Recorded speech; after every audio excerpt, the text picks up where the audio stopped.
And we are live. We are live. Gonna go ahead and wait for Joe for a sec. But yeah, we'll go ahead and jump right into it. I was waiting for one other person, but we got the original cast back from the last show, so we're gonna keep it moving. We're gonna keep it moving. So here we go again. I am your brother Mordeeb, and this is Brainwashed on Heavy, and I am so excited about the show because I've been anticipating this final chapter to the urban spiritual journey, and I got my original team back, and we're gonna go ahead and wrap up the saga with this particular degree of information that we brought to the table the last time. How's everybody doing? Good. Great. Everybody's good. Blessed. That's what's up. That's what's up. We're gonna wait for Joe to get back. We'd like to welcome Chico back to the panel. My man Chico. Thank you for having me. No doubt, no doubt. Tosh is back. We got DP back in the house. My man, he's becoming a regular. Yeah. He's like furniture around here now. Yeah. And of course, we got the Goddess Eyes Brown back again. And I'm gonna tell you, you got some fans, Kim. You got some fans. That's so nice. Yeah. You got some fans. I'm one of them. Hey, they down in the country too. Ooh. They are. I'm so serious. People down, South Georgia. I got some folks who watch, and they've been asking about you. So My root Georgia, Rochelle, Georgia, Pineview, Georgia, Macon, Georgia. that's what's Oh, up. Macon. Yeah, they down near Savannah, South Carolina. Savannah, South Carolina, Johns Island, St. Yep. Helena Island. So yeah, you got some fans. Peachy. Dave got fans too. Of course, Joe, JB, she got fans. Oh, wow. Yeah, we all got fans. It We all got amazes fans. me every time you say it, it amazes me. Like, what? Really? That's Yeah. so funny. Now I'm gonna tell you, Dave, your fans, the older chicks, they be like, "Yo, when he coming back?" Yeah. Oh They be boy. like, when he coming back? All Nah, right. Yeah. I'm here. So on that note, let's go ahead and get this thing started. And we got a live one tonight. So I'm gonna go ahead and roll intro and see y'all on the other side.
We are back.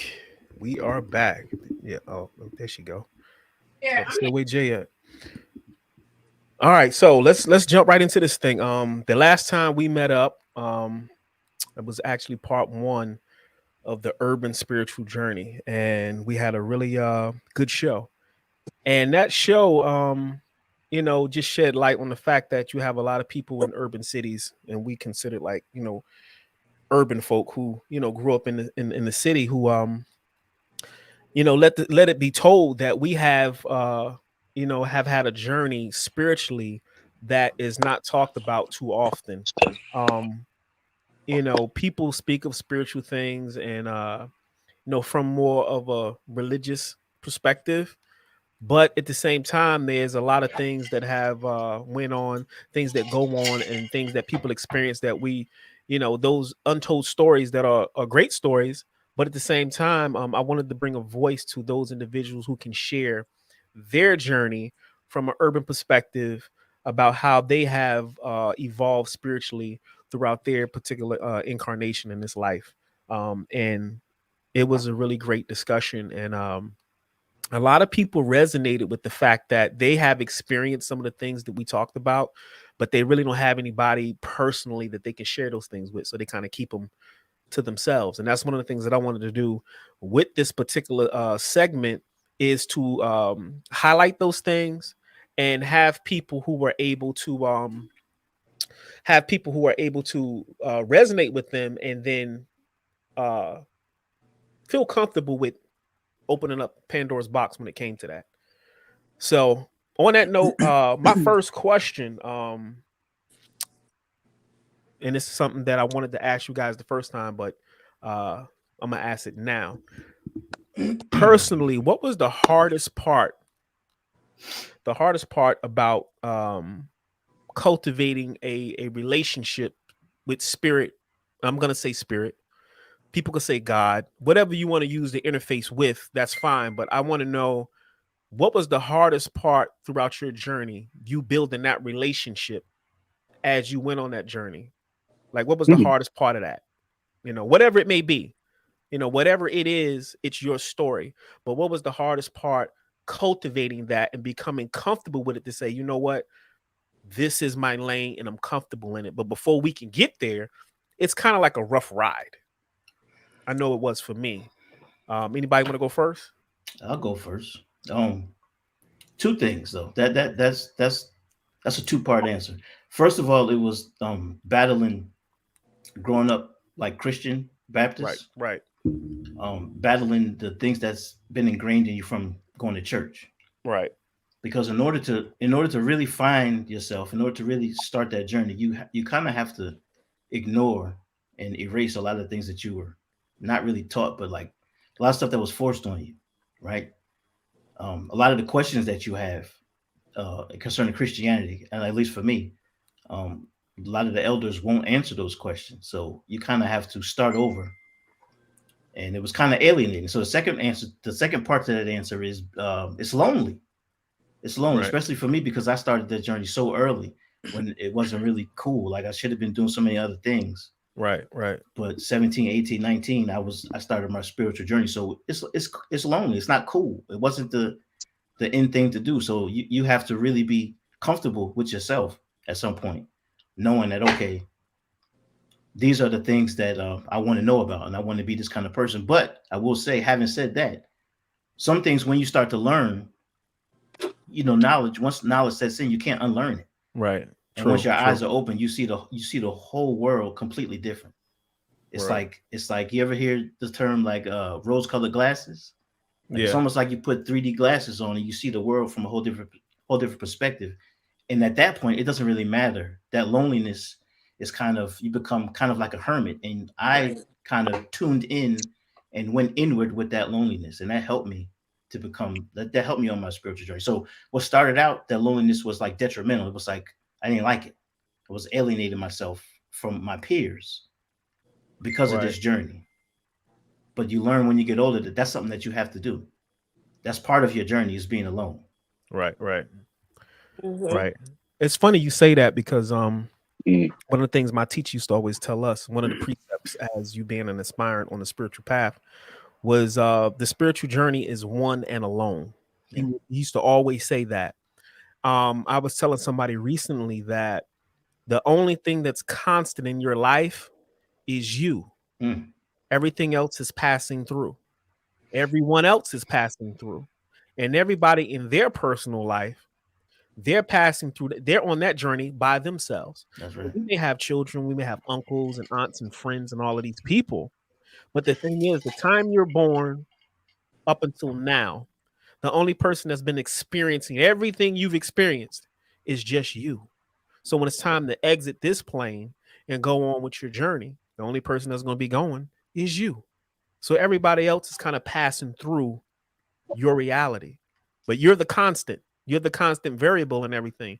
And it's funny because most challenges in life all derive from a level of self-mastery. So you really have to look at challenges in your life and say, hey, what is it about me that allows me to have this particular experience? A lot of people don't even look at themselves when they have challenges. They like kind of, point the finger at other people. But I don't want to get too far into that. But anybody else want to go about the hardest aspect of just cultivating a relationship with spirit or God, where you began up until now? Running. You said running? Running. Picking and choosing and running. So, I mean, some of us haven't really like cultivated, I guess, a whole to a degree. They haven't come full circle. What do you mean running? Yeah. Running, just afraid. That's what it sounds like. Fear. When Yeah, people I run, guess. they're normally fearful of something. I mean, I kind of, I get that.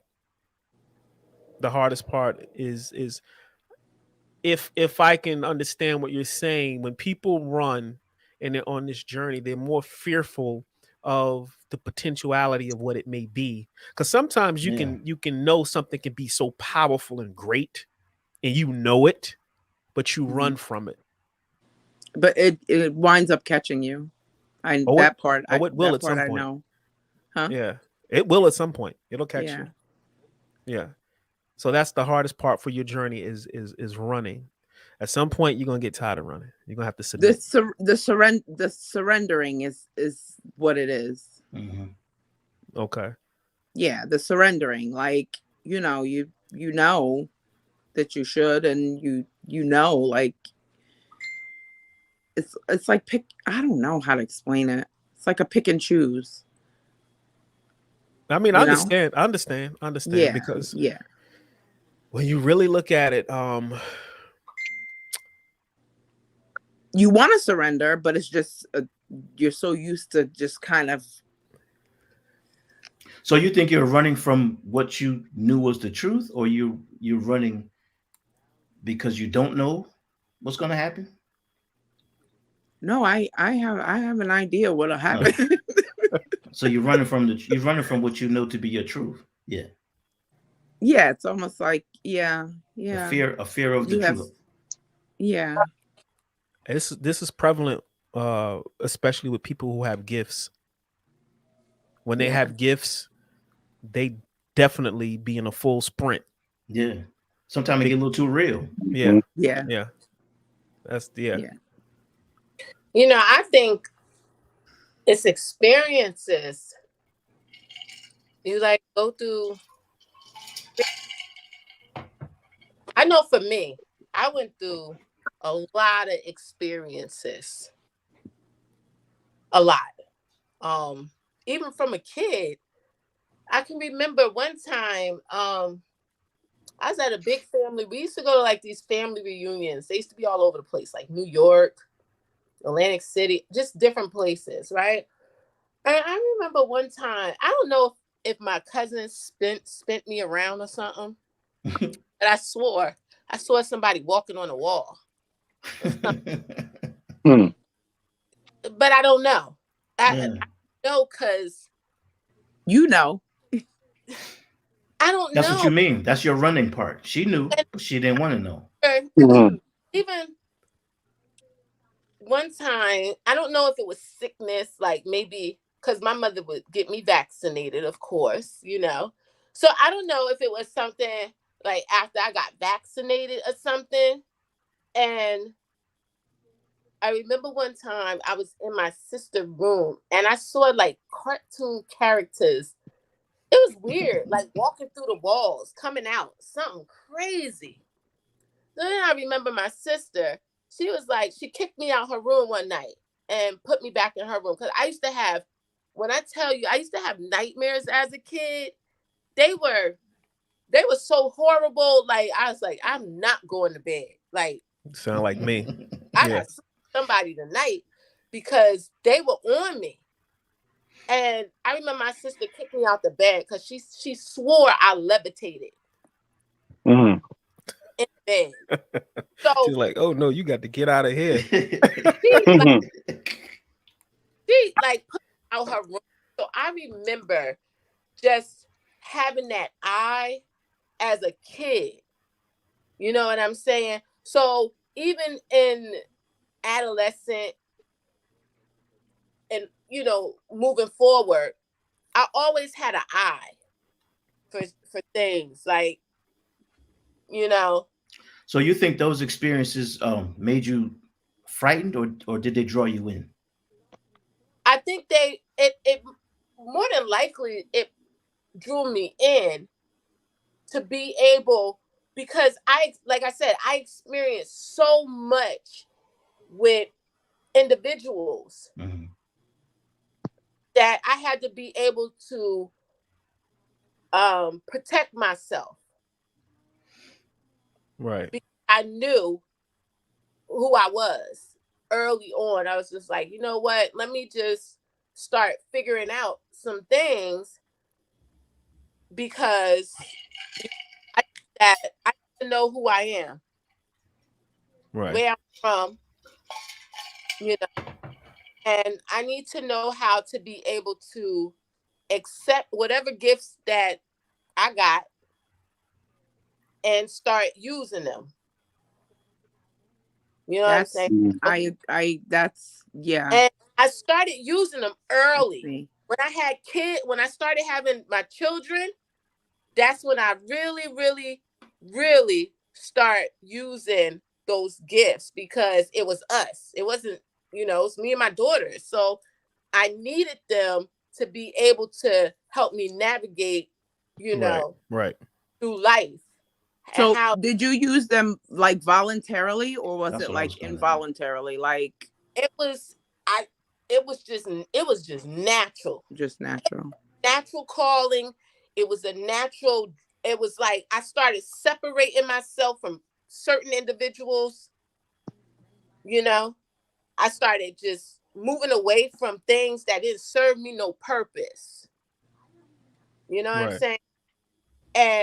And then I started connecting with other people who was like me. Right.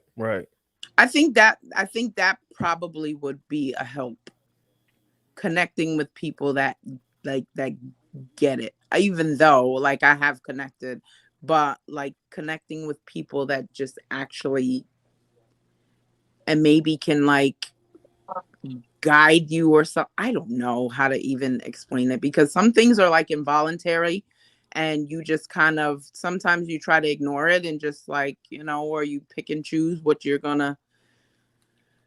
Yeah. So yeah. I couldn't imagine doing that, starting that journey now with the wealth of information that's available. It's like, because even then, like it was all books, and even the books were like information overload. Because you know, if you read something don't sit right with you in the Bible, then you cross reference it in the Quran, and then somehow you end up in the Kabbalah. You know what I'm saying? Right. So Right. even Yeah. that was information overload. So I couldn't imagine trying to start that journey now. It's with I the wouldn't way even say information is it's, available. you know, like, you know, you have gifts, but when you are younger and you're like in church, you think you just have gifts based off of what you've learned, like those that's type true. of things. Yeah. And then some things are like demonic, or some things might be like, you know, taboo, so to speak. So you really don't you might not discuss them, or, you know. You just kind of just think that maybe, And that's what made the journey difficult, because yeah, that's when you start stumbling upon things. Your first instinct is to be like, oh, that's pagan, right? But then you start to realize that pagan is just anything that's not Christian. So like what's ingrained in you as far as religion and practice and culture goes, a lot of times is what stops you from moving forward in your spiritual journey. You have to separate yourself from all that stuff. Yeah, I had to unlearn relearn. a lot of stuff. Yeah, I had to unlearn a lot of that, but it's still a little difficult because I'm Yeah, that's that framework. We might have talked about that on the first show, but that's that framework that we get. And sometimes, well, not sometimes, we do go into other schools of thought with a particular framework. Yeah. And when you do that, it's going to clash with what you're trying to absorb at the moment. Yep. And you got to let that go. Kind of like having your cup full. There's no room for anything else. So you gotta get rid of that to make room for what you're trying to receive. So yeah, it makes sense. And that's a lot of subconscious debris that we need to my teacher used to always say, purify the mind. And I didn't really get it then. I understand it now, why it's so important to not take in certain things and to remove certain things and to actively practice on having more control of what is being. I look at it as a computer, and I look at some of the programming that society puts on us as spyware. It's there, but you don't know it's there, and it's running. All the time. It's running in the background. Yep. Like spyware. So when you do the shadow work, when you do the self work, you go in and you go find that stuff, and you got to get rid of it, because that's going to be the thing that is interfering with you projecting the reality that you really want. Because I'm going to tell you something, and I just had this discussion with somebody about how the so-called elite run the world. They only run the world on one concept. One concept. It ain't nothing super sophisticated. It's one thing, and that's people's fear of death. People are afraid of the chemtrails because of what it might do to them. People are afraid of the GMO food because of what it might do to them. Everything is centered around you dying, and their whole control system is based on them killing you by what they're doing. If you can master that concept, who cares what they do? But you know what? Like when it comes to I've never had a fear of death or anything like that. Like there's some things that, it is the mind, because there's yeah. Well, this is why purifying of the mind, and a lot of these degrees of teaching focused on the mind so much. Thus, they say the universe is mental. So your reality that you're seeing is a projection. So going back to the Illuminati thing, right? This is another way to get down on how the science works behind the scene. Collectively, the population on the planet projects the reality that they ultimately want. If somebody can download spyware on the consciousness of the entire planet, the planet is now projecting the reality that somebody else's wants, not theirs. And this is why the real mystical great reset is so important, because we get these cosmic resets and then we have a physical reset. So when you look at the cosmic reset, the whole thing is, when we had our cosmic reset, we were in the middle of the bullshit, if you know what I mean. We're in the middle of that. Everybody was in fear. So collectively, the universe is like a genie bottle. Whatever you project is going to oblige you. So if I can get everybody on the planet to vibrate on a particular vibration and be in fear, and this is my idea of how I want to keep the world, not them. They just want to be free and be happy. But I want them to be in a state of fear. So what I need to do is make sure they project the world that I want them to see. And that's pretty much how it works, like computer software. The simulation is hijacked. Going back to the movie The Matrix, they made it all clear in The Matrix if you understand the science behind it. Yep. So really, we're the battery. They're using us to project the reality that they want. We're the battery. Mm. So taking back your mind is the most important aspect in the entire journey. The Let me tell entire you. thing. Let me tell you how true that is, right? Wow. When you was younger, well, when I was young, learning all this stuff, taking on all this spirituality, opening all these doors and windows, and having this vast view of the world, right? You couldn't tell me that there was nothing I couldn't do, right? I took that God thing very seriously. I'm God. Like, you literally can't tell me there's nothing I can do. Anything that has ever been created started with a thought. There's nothing that I can't do, right? Fast forward to when we was going through the bullshit. Right. It was one of the most difficult times of my life, literally. Right. So it's almost like I had a metamorphosis, a rebirth. It's the most difficult thing ever was to know and understand everything that I do, knowing that I have full control over whatever my destiny is, knowing that every physical thing starts with a thought, knowing all these things, all this manifestation, like just knowing, period. I can tell each of you the best shit ever to like give you this rebirth, to make you feel great about yourself, to open the cosmos for you. I couldn't do it for myself.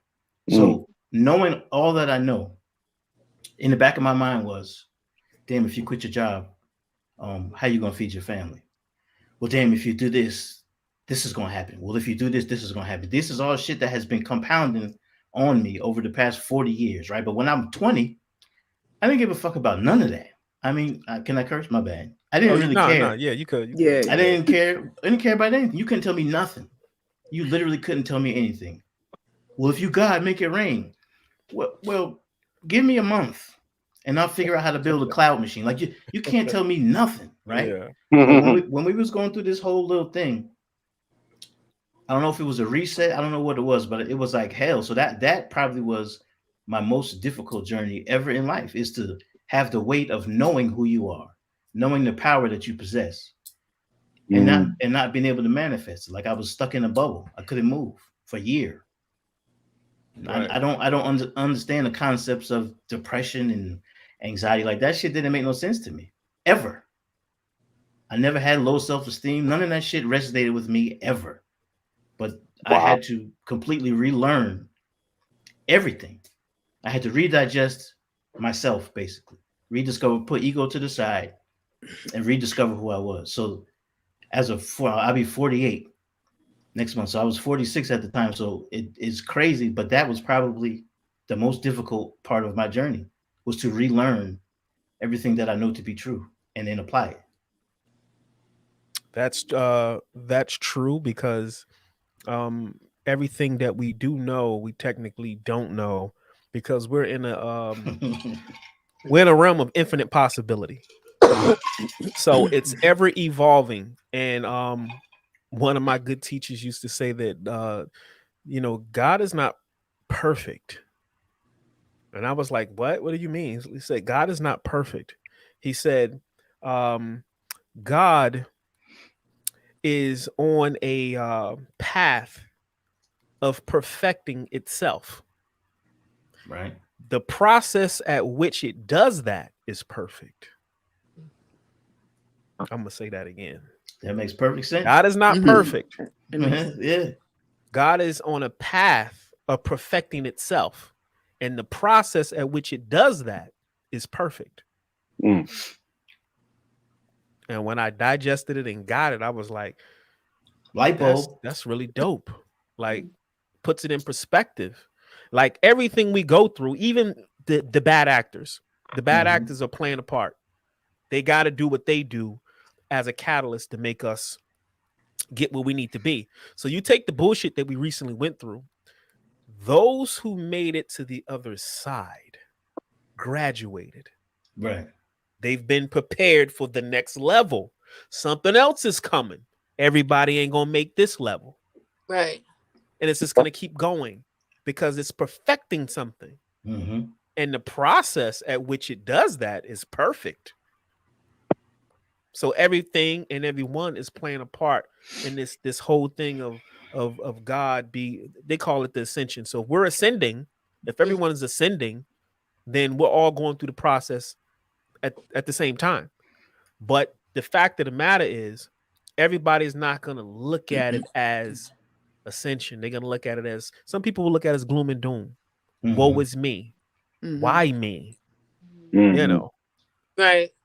So Yep. I'm in Yeah. a space where, you know, we have challenges, but the bottom line for me is I try to stay in a state of thankfulness. Regardless of what comes, I'm thankful for that experience because I know it's being used for a purpose to push me forward. And even transitioning out of these bodies, what we call death, which technically, if you look at it, death as a concept doesn't exist. Death as a concept does not exist. Transitioning out of a body is just the process at which we came into a body. There has to be existence prior to taking on these vessels. You can't be here unless you take on a vessel. So going back home, you got to give this shit up. It's like going into outer space. You got to put on a spacesuit to be in space. Go back for a second. So are you in a space now where you can acknowledge that when you're going through that assertion period, that what you call gloom and doom, can you acknowledge and appreciate it as it's happening, like in the moment? As it's happening, I used to be able to. yes. Mm. Is that the part where you see the good in it? Is that you Yes. acknowledging and accepting it? I catch Mhm. flack for that. You see it and you're like, oh, Yeah. okay, I understand what this is. Yeah. Right. Now let me find the good in Yeah. it and get past it. Yeah. Right. Yeah. And that's not easy. That's not I'm easy. gonna keep it a bean. That's not easy. It's not easy. And I catch flack for that because sometimes people will say, you know, why can't you just focus on all the happy whatever? I said I am focused on that. But to be a whole person, you got to look at the whole picture. Right. It's all good. It's technically all good. And if the process is perfect, then there are no mistakes. I think we have a bad relationship with. That's a hard pill to swallow when you're You going know. through it, though. Yeah, it is. That's hard. It is. It is. It's hard, but you know what? I think the way that, like, what pushed me to actually be able to do that is because, like, I was going through such a terrible time in my life, and that's all I had to turn to. Like, you know what? It must be a reason. Like, you know what? And I started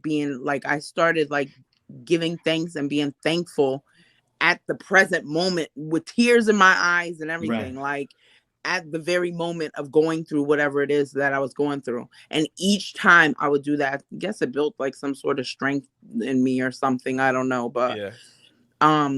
I didn't have any other, like, there was no other.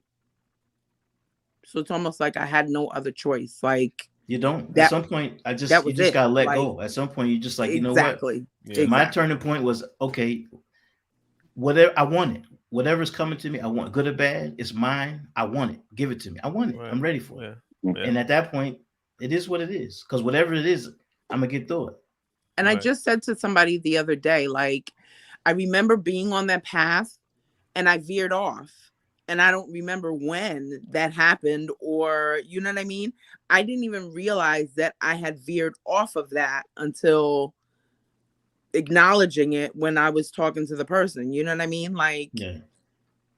because at one point I was like so thankful. Like, it could be the worst situation ever. And I was just like thankful.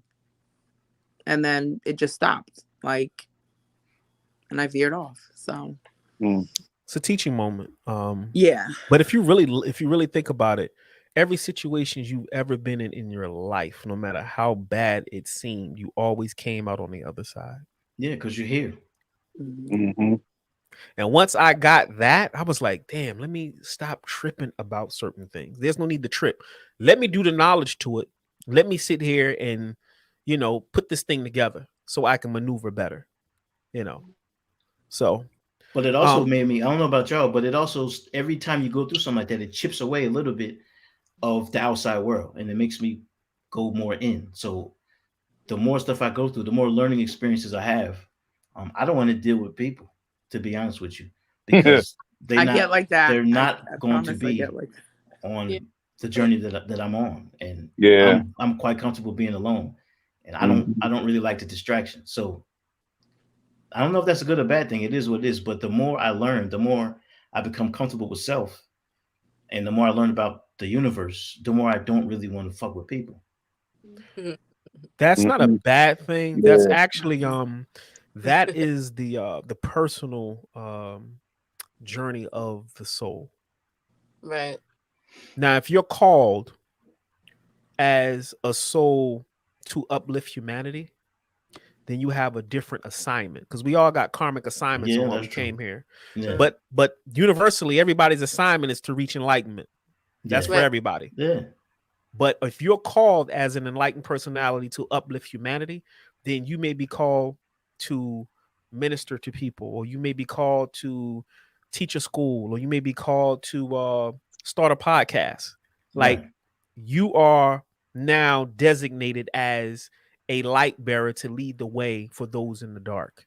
That's a part of your assignment. But then you have some, they're just focused on enlightenment, and there's nothing wrong with that. Right. Yeah. Kim, I got the first time we had the show, you shared a story about being around an individual at work, I think, and frequency was off. It rubbed off on you. You absorbed that frequency, and it caused some spiritual disturbances in your life, and you had to fix that. Do you remember that story? I remember it. Did that work, or was it in my personal life? Because in my personal life, it could have been. I think you said your personal. I think it was her personal life. Listen, I didn't ran across a.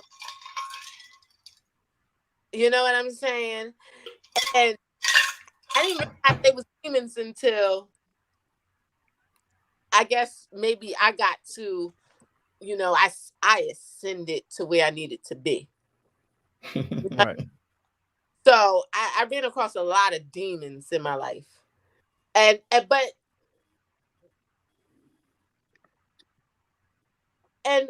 going back to what Chico said is like you start not to like people, you know what I'm saying? Not like be around people, and it was just like I kind of accepted the fact that I'm not for everybody, So those are hard, especially when you're in your latter teens, 17, 18, 19, and you're getting into that age where you 21 to 25, where you know what I'm saying? Right.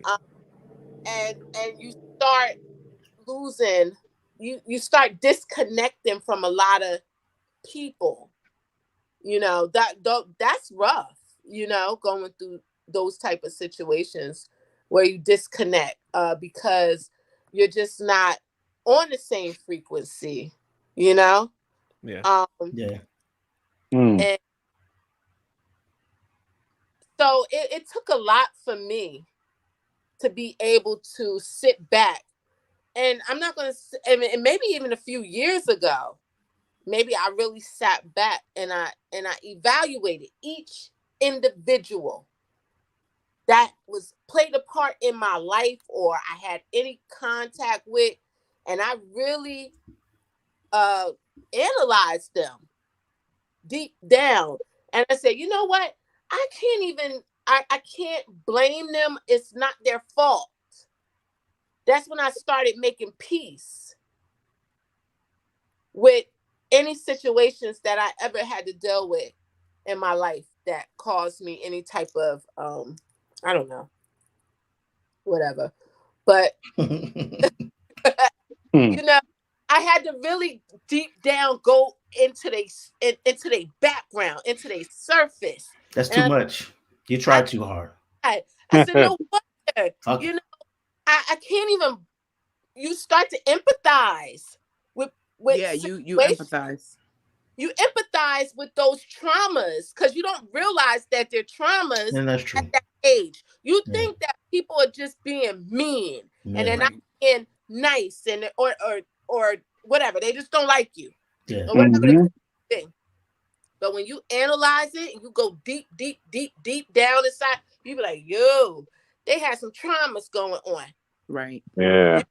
Had they had, you know what I'm saying, help or teachers or a foundation or just anything, mentors or anybody to be able to help them.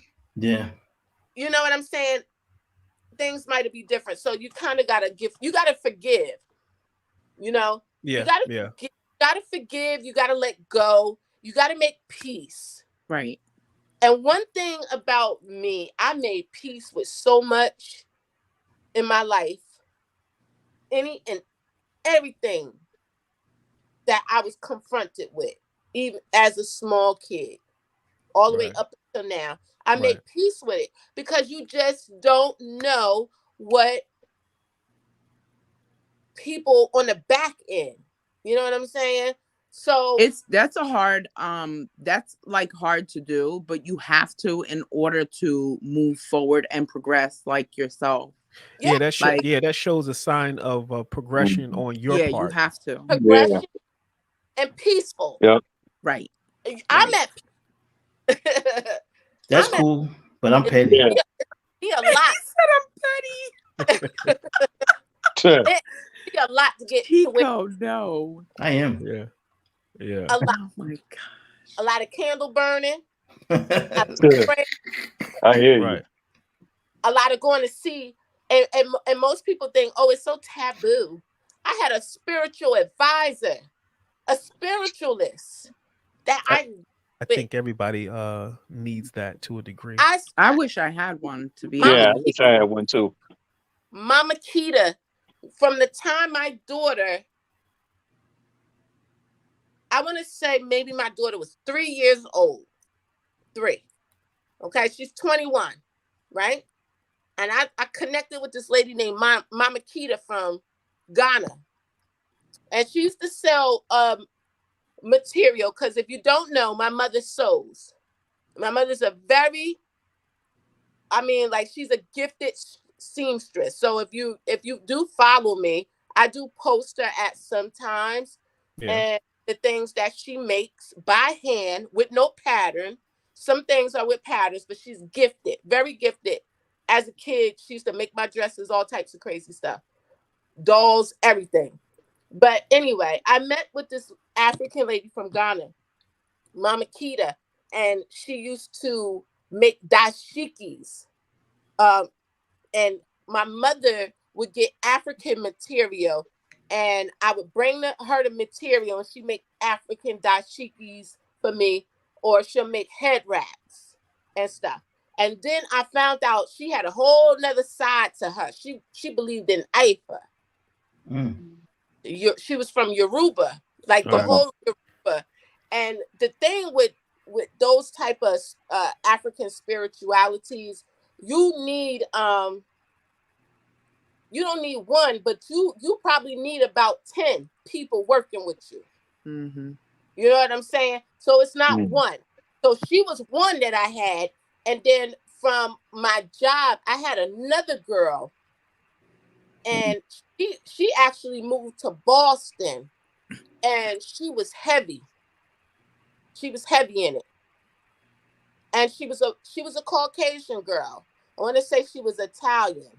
And they might have been different. She might have had like gypsy blood in her, something crazy. But she was a herbalist, and she got me into dealing with a lot of herbal natural teas and not using tea bags, but being able to boil herbs and straining them and drinking them and stuff like that. But anywho, Yeah, you got to work with a lot of people. So I was able just to be able to have that gift and deal with certain situations as I got older. It just helped me. It just helped me become the person I am, be able to raise my daughters, be able to keep negative energy away from me, all types of stuff, so I can progress, ascend. Right. I'm the opposite That's what of. I think I'm the opposite of Kim because, like, you were able to, like, I grew up in a family, like, hindsight, looking back, you know, like, certain things and certain practices were around, but you were clueless as to, looking back now as an adult, you Right. recognize and understand certain things, you know what I mean? Like, little things start to make sense, but there was no, like, guidance, like, you know, like, when I first I moved here in 2004, and Miami taught me, like, a lot of stuff, you know what I mean? And still didn't really teach me. I just realized that there was a whole nother different type of World. everything. Yeah, it was a totally different type of world. Like, yeah, with all these islanders and stuff, like, so. And then, you know, little things start to make sense because clearly my family's from Haiti. So things start to make sense, you know? Right. And sometimes parents don't or families don't go into certain things, especially if they've had a lot of I guess you should say spiritual warfare and things going on in their family. They kind of shield the kids from that. They don't get into it heavy. But there's always a time where that kid comes of age where they can comprehend. And at some point, the family or the parents, they go ahead and have those conversations with those children, because you handicap your I was your just gonna kids say that. About holding back. when you don't, especially coming from that bloodline, that family tree. And if Especially y'all when you have gifts. when you have it's- gifts, and if your family dealt with it any stunts kind of your spiritual growth. warfare challenges just in their family line, and they shield it from the kids get older, they grow up, at some point you got to have that conversation with your children, because if you don't equip them, they fall victim to Right. things that you were shielding them from. Yeah. You You got to have to bring them up face to it. speed. You have to bring them Either up to way, speed. you got to face it. So look, Yeah. y'all keep saying gifts, right? Do you think that it's only certain people that are predisposed to these things, or do you think that it's something that's in all of us that just has to be nurtured and brought to the forefront? Because I don't know I don't think that it's just special people.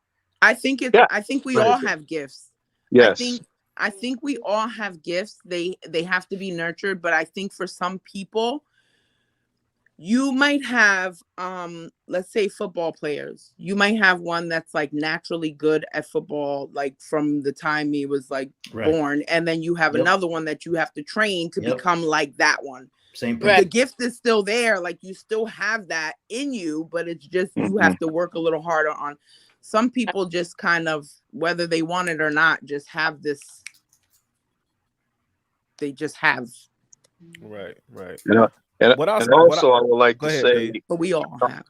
yeah, we all have them, but also I would like to mention that it's also, with some people, a fear of walking into your own purpose too. Some people are fearful of shining, and they withhold their gifts from everybody. We are all blessed to have gifts, and we have a purpose, but for some reason some of us, I should say, are always scared, and we withhold them, which is actually kind of a sin, because if our Creator is blessing us with something, it's our duty to share it with everybody, share it with the world. Yeah. And I'm talking from personal experience. So, and to answer your question, Dre, the question that you brought up, that's probably on my spiritual journey, the hardest part is probably feeling like I let the creator down by not stepping into my purpose. Damn. I can understand that. You know what I'm saying? Like, Yeah. I know I'm filled with so many gifts, but Yeah. because of the fear, you know, Cheek, you know, Dre, Yeah, like I am right once there we're with you. through, right? Yeah. But because of that fear, I mean, I guess at the end of the day, it doesn't matter how it got there, but because it's there, I wasn't able to utilize what our creator Right. gave. Right. And that's probably the hardest part of that journey, is feeling like the creator is disappointed in me because of that.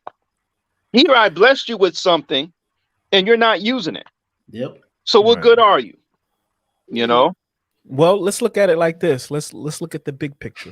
Let's take it off of you personally. Mhm. Let's look at the big picture. Damn, Dave, you killed that. Yeah. Yeah. I felt that. Yeah. I The mean, beauty- listen. The beauty of it is I feel what you're saying.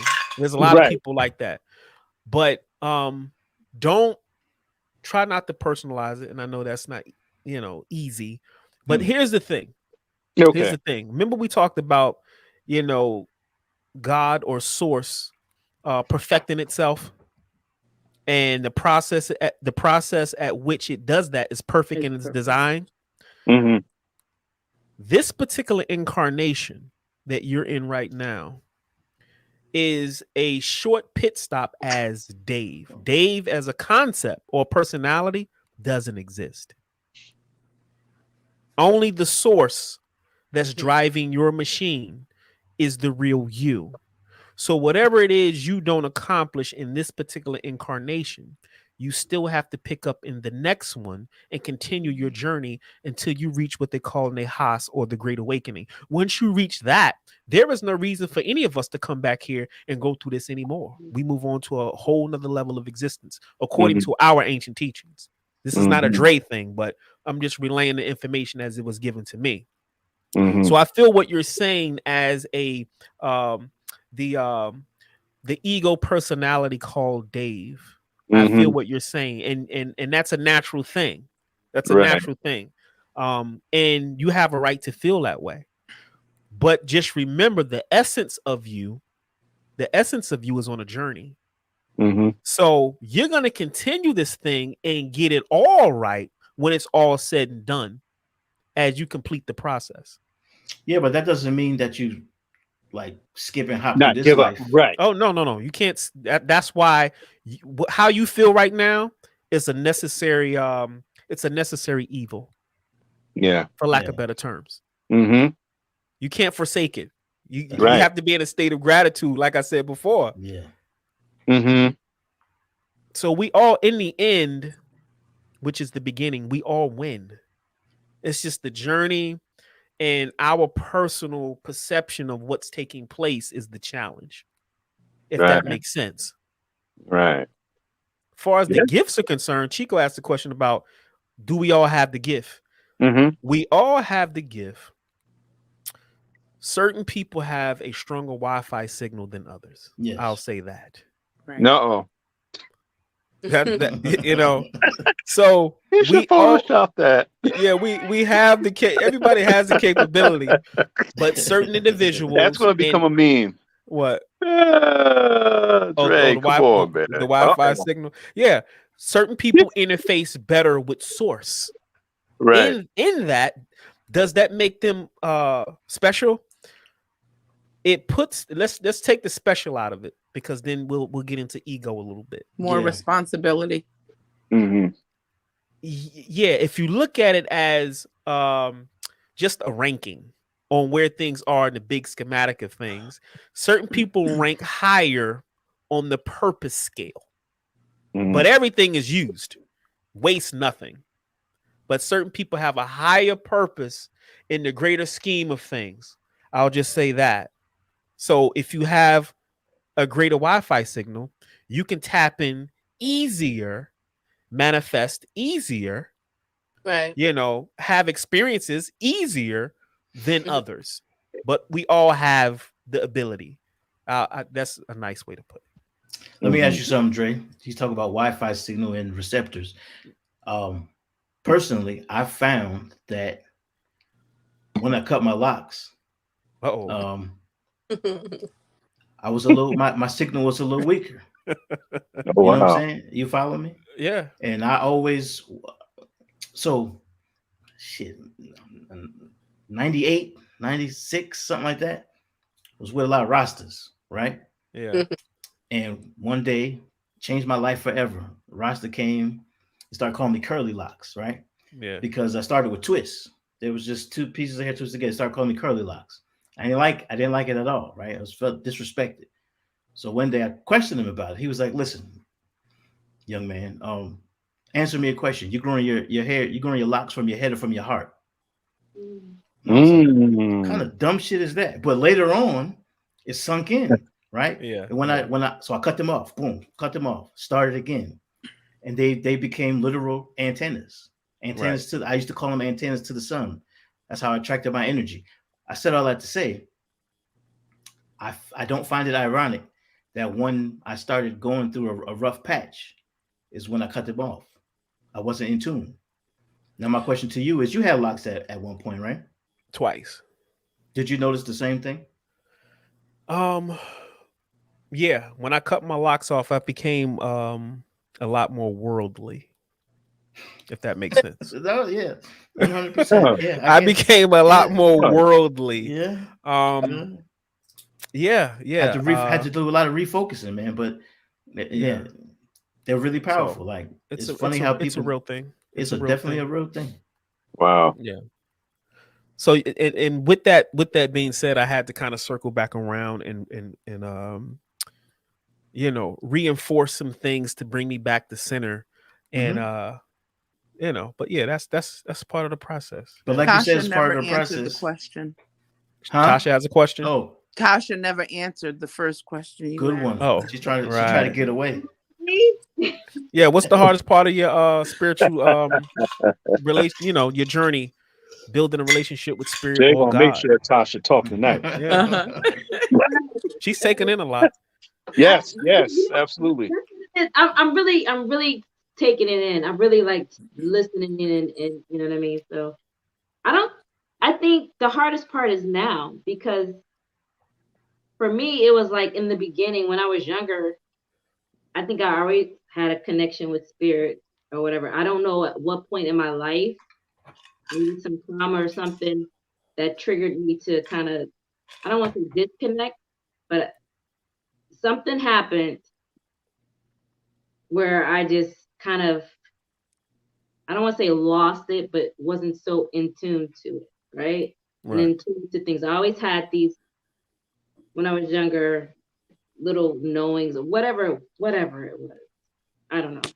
And then I got, somewhere happened, and then I got disconnected, and I went through the motions of life, and then I kind of got connected with a very good friend of mine now who, she has good, her name is Dawn. She has gifts, if you will.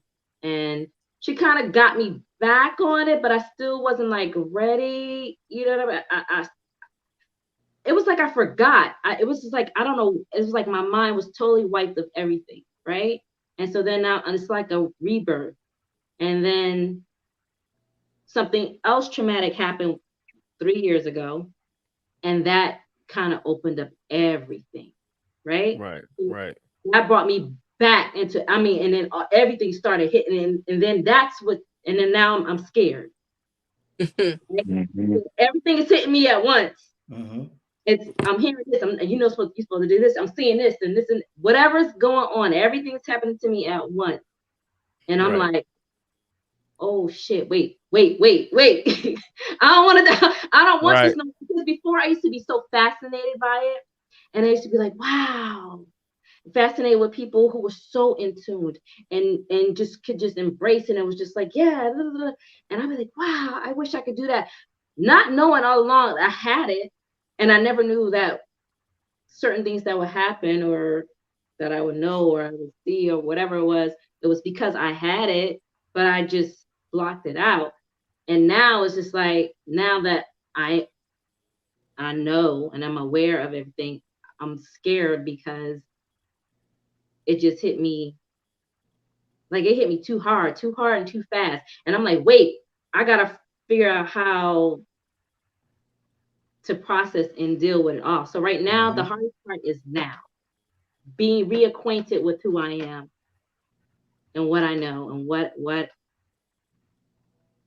gifts, whatever you want to call them. I don't know. Right. So how many layers do you want to take this conversation? Can we go a layer deeper?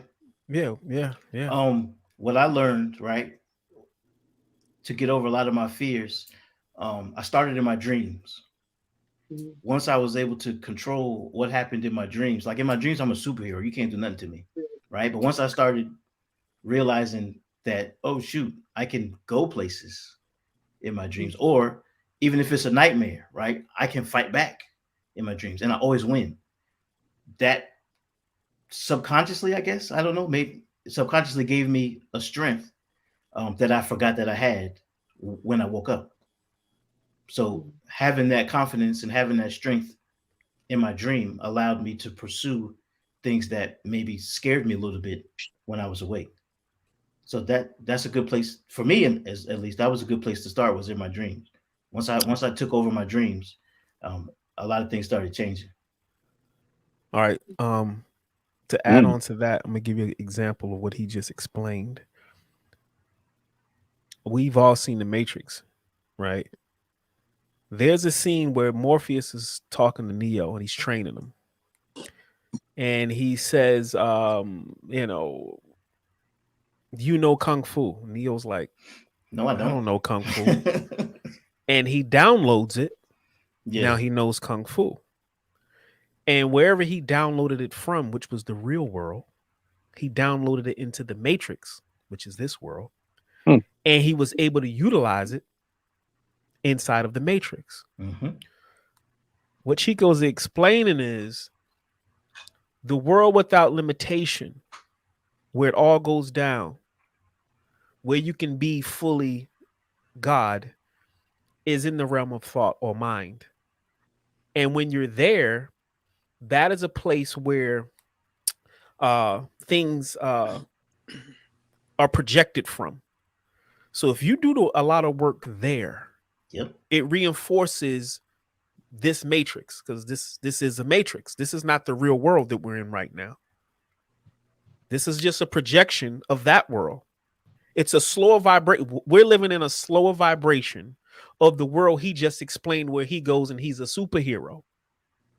This is the slower version of that. So it has limitations. So you can't walk through a wall.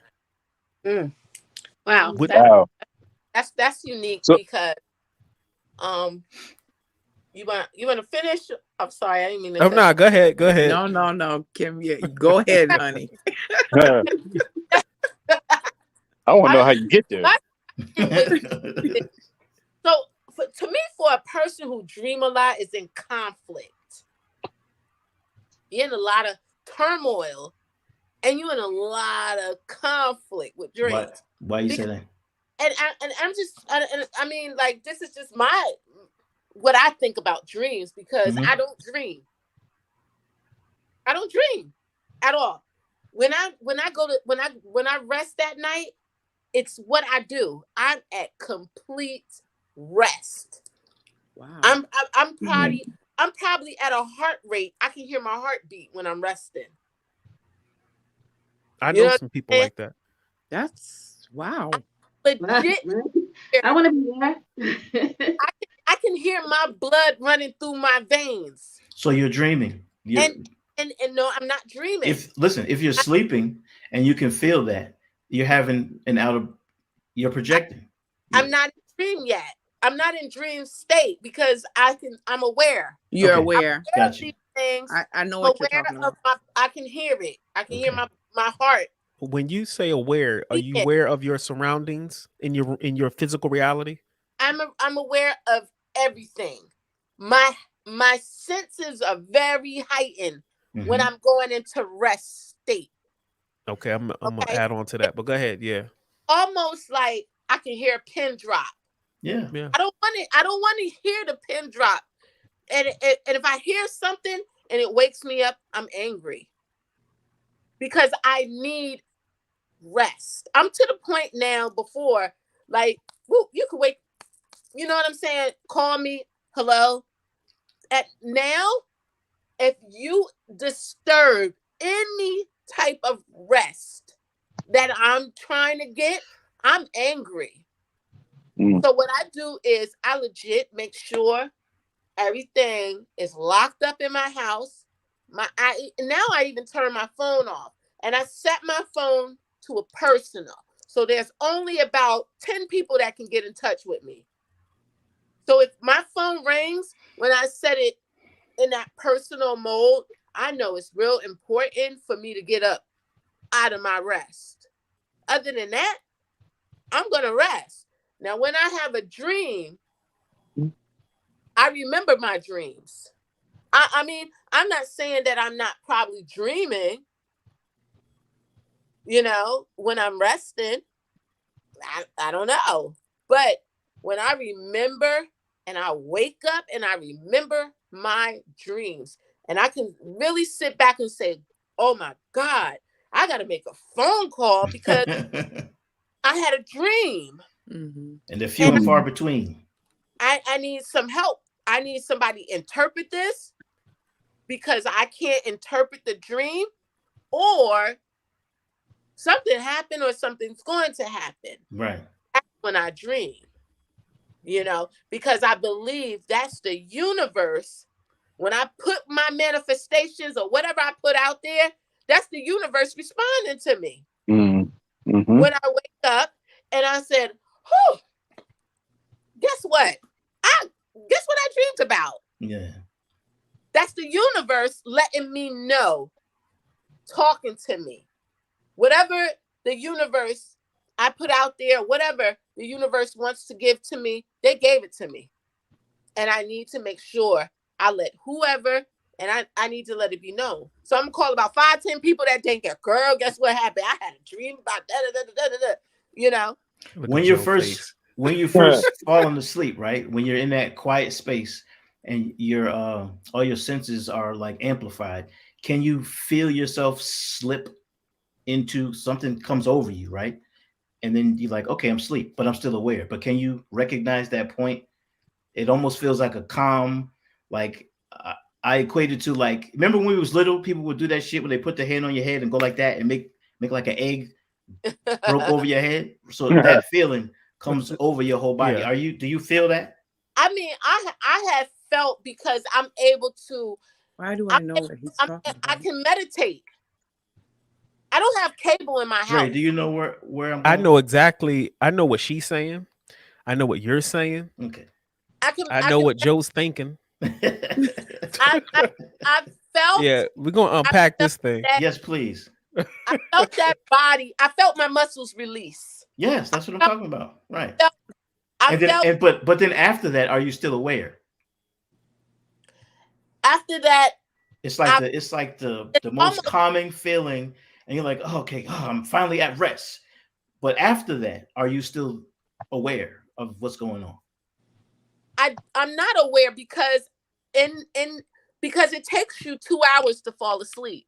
Okay. For those that don't know, like you really think like when you go lay down in the bed, you close your eyes, it takes you legit 2 hours to hit that deep sleep. You don't go. I mean, yeah, you're right, 100%. So if you're in tune with your body, your mind, body, and spirit, okay, you're going to be able to feel. And I know when I'm overworked. I know when I've been through so much during the week. I know when my body needs rest. When my body needs rest, I legit feel like I fell off of. You ever felt like somebody just came and pushed your bed down on all the springs, and sprung you up, and you kind of like jerked up out of your sleep? Yep. Because you can't let go. your body is having a hard time relaxing. That's why you feel that jerk, like, because your body is in such that, what is it, that fight, flight, response, that you can't even let go. Like, I've learned to be able to, when I come home from work, relax. Mm-hmm. Okay. Have a good rest. I feel weighted. And Pablo Chalk in the chat, he said he feels weighted. He said that's the process of REM sleep. What I wanted to add to that was a couple of things. When we talk sleep, there's different layers to it, right? And you got different frequencies, theta waves, delta waves. You got different frequencies of sleep. Before we get into the sleep thing, for those who are, I'm gonna say everybody, but some are more sensitive to this. I'm one of those individuals. If you have your Wi-Fi turned all the way up, you can't turn it off, right? I'm one of those individuals. You put me in a dark room, turn off all the lights, turn off all the stimuli from the external world.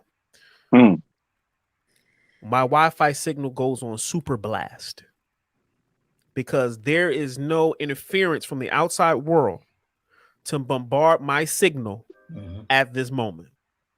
Meaning I can pick up every presence, entity, movement, anything from the other realm in my surroundings.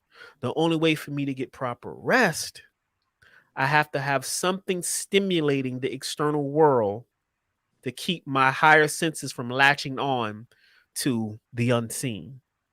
Right. Whether it be raindrops playing, or some people sleep with their television on, or they got have some kind of white noise. Exactly. And only thing it's doing is tricking my senses to focus on it a little bit while I rest. Because if it's not there, I'm going in full Wi-Fi mode, which means now, take for instance, people always say, I want my third eye to be open. I would love to have my psychic abilities and all of this. Be careful of what you wish for. Yeah. It's not something you get to turn off and on like a light switch. Yeah. So when that world has access to you, because now they can see you and you can see them, they're going to be on your ass 24/7. Yep. You get no peace. Even when you trying to sleep, they knocking at your spiritual door. Hey, wake up. I got something to tell you. Or some of them are just happy the fact that you know that they're there. You don't get to turn that off. So I get woken up all the time. I get woken up all the time. Like I get woken up like 3, 4. And I'll be like, I don't sleep. Because every time I try to sleep, it's like I'll jump up like because I hear my name. And then I wake up and I'm looking and it'd be like 3:33 or 3 or 4:44, 4:15, whatever. It's always in the 3 and the 4 o'clock hour. Well, that's the witching hour. I know, and I'm thinking like, first of all, it takes me forever. Like you said, it takes about 2 hours to fall asleep. It takes me forever to fall asleep. So just when I'm thinking that I'm getting in that state of rest.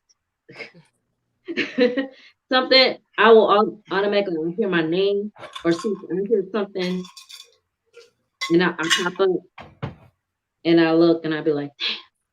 And I'll be like, so now I got to the point where I'm just like, all right, what do you have to tell me? Or I don't even know, or sometimes I don't know what to say. I just lay there and I'm like, okay, now what? Tasha, look like you getting better than me, honey, because I don't ask a damn question. I don't ask a damn thing. It's happening, but because right now, especially like lately, it's been happening so much, and I'm like, well, I'm getting frustrated because it's like because again, I'm still in that scared state, right? So like I want to know, but I don't want to know. Like I know they're trying to tell me something, but like remember Joe after the show you saw the light. Remember the light was flickering in the house. I was like, oh shit. I was low key scared. And the topic we were on. Right. And the topic we were on.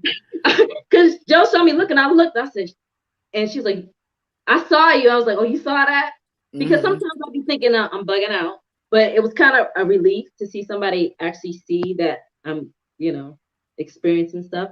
So now I'm at the point, but back to what I was saying, I'm at the point where now it's like, it's happening so much.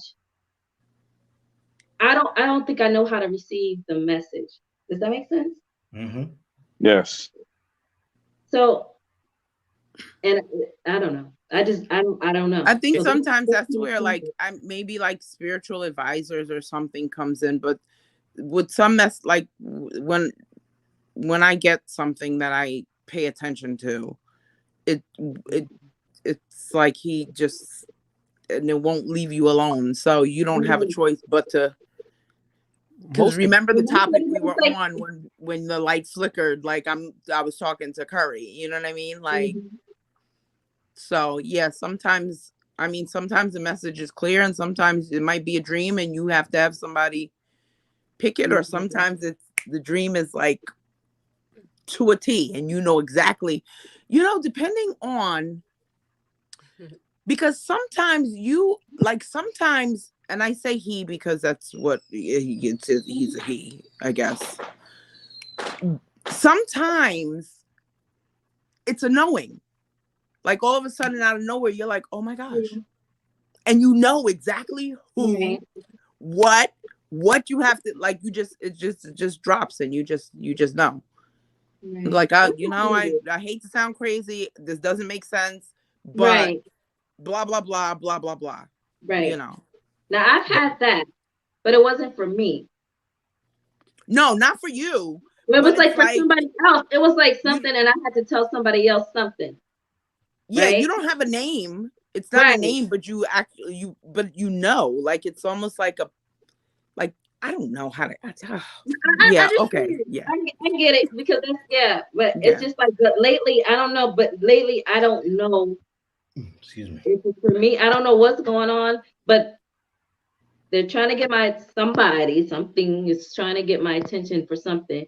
And let me tell you, the witching hour is the worst hour to be woken up at night. Because the 3 and the 4 and the 5, you could Google that. Oh, I know. Google the 3, the 4, and the 5. That's scary. The witching hour is like, I don't want to get woken up at the witching hour.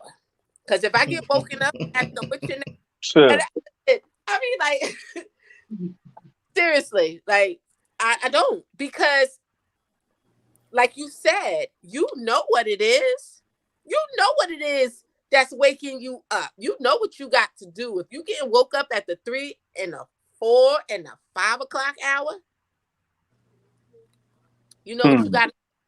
So, and like when I tell you, it's been like, especially like the past 2 weeks.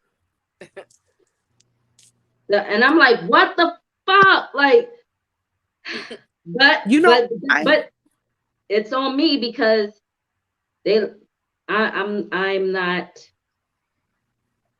being receptive, I guess.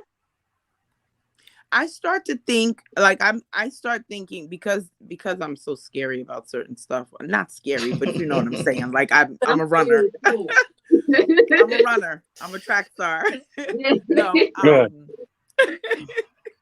Yes. I'm starting to think like you will get messages in what's comfortable for you. I think maybe in some cases, I don't know. I mean, some people have more than one thing that they kind of juggle, but I think it's not like, because I think if I was woken up at 3, 4, 5 o'clock in the morning by something or hearing things or like, well, I can't even say, I'm not woken up at 3, like, you might hear things or see things, but I'm not woken up at like 3, 4 o'clock in the morning. I think that would terrify me to the point where it's crazy. Like, so I think you're contacted, like how it maybe doesn't terrify you? I don't know. I've been woken up at those times, plenty of times. The other night, I had like my picture fell. It was like 3 something, and I thought I was asleep, but then my picture just fell off the wall. Yeah, Like, those boom, things would terrify me. in my room, and I jumped up, and I saw like it's a picture that my daughter had painted. My daughter paints, so it was a picture that my daughter had painted, like above my bed, and it just fell. Are you sleeping in silence? Like everything's off. You don't have like radio or. Yeah, but I started turning like the fan on. I'm trying to like, but I do because I like to sleep in peace. I like quiet. I like to. So do they.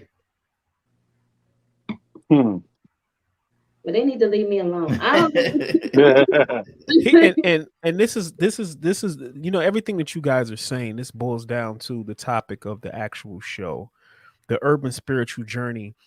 You got to realize that we have a waking life and things that we do every day with ease. We're not afraid of it. We go through life and we eat dinner and we go here and we go there. We play with our kids. The thing is, that seems normal to us. We don't spend any time cultivating a relationship with everything you guys are explaining is completely natural. You don't have a natural relationship with it. Yep. A comfortable relationship with it. So it feels weird, scary. We got all of these this framework that we're taking into the experience to explain it, and it's spooky and all it. It's a thing, it's a reality, it's happening. But the thing is, there's nothing that exists in the phenomenal universe that is not supposed to exist. So when we put labels on it, I get the label. That's your personal rationale, but it's still a thing that exists within the infinite. We got to build better relationships with stuff like this. Right. Going back to Kim. Going back to Kim. When spirit and when I use certain terms, I'm using terms for the sake of conversation, because I don't know you guys spirit guides. I don't know your ancestry who's really around you and hanging out and making sure you straight. I don't know all of that. So I'm gonna use a very generic term like spirit or whatever. When there is information that has to get to you, they make sure you get that information, regardless of the time or the hour. Oh, yeah. You have to respond when you get that information. It's going to be crystal clear. They ain't going to be hazy. They ain't going to be shit you're going to have to figure out. It's going to come direct. I've spent time cultivating that. I know direct messages. I know messages where it's like it could be a collection of subconscious clutter. I know things that are metaphoric that I need to decipher. I know exactly how these things come because they came so often early on in my life. I had to sit down and figure out a working blueprint on how to file each thing. So when it comes, I know exactly what to do. Yeah. I'm not disturbed by it. I'm not moved by it. Okay, this is what it is. Yep. I know direct messages. They come crystal clear in full color, HD, blah. It is what it is. Okay, now I got to deliver a message. So you got to do what you got to do. Yeah. I had recently, not too long ago, like,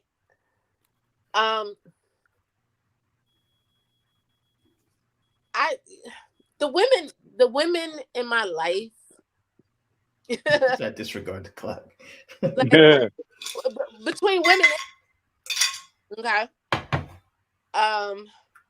It's I had a situation with a woman, and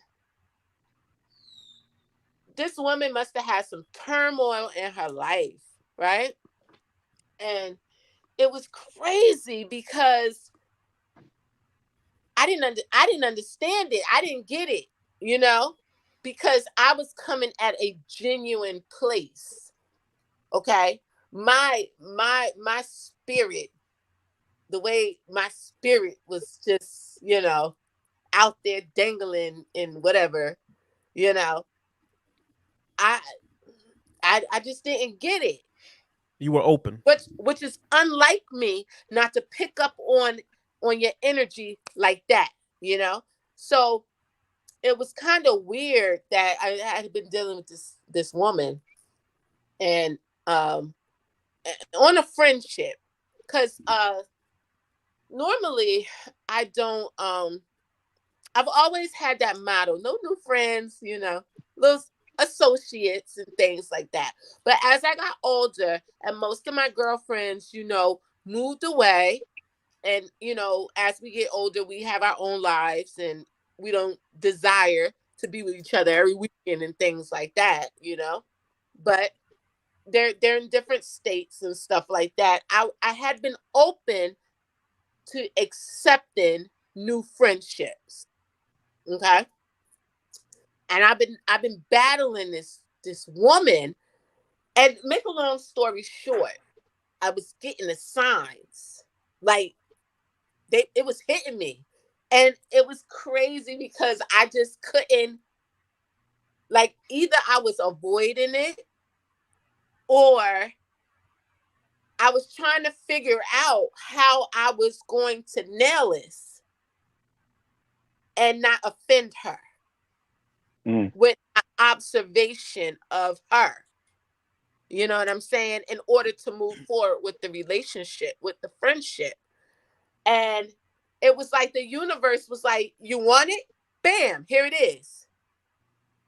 Bam, here it is. Bam, here it is. And one day I just got up the nerve to actually, I said, you know what? Called her up. I said, listen, honey, I need to talk to you because the spirit put this on my heart. We need to have this talk real quick.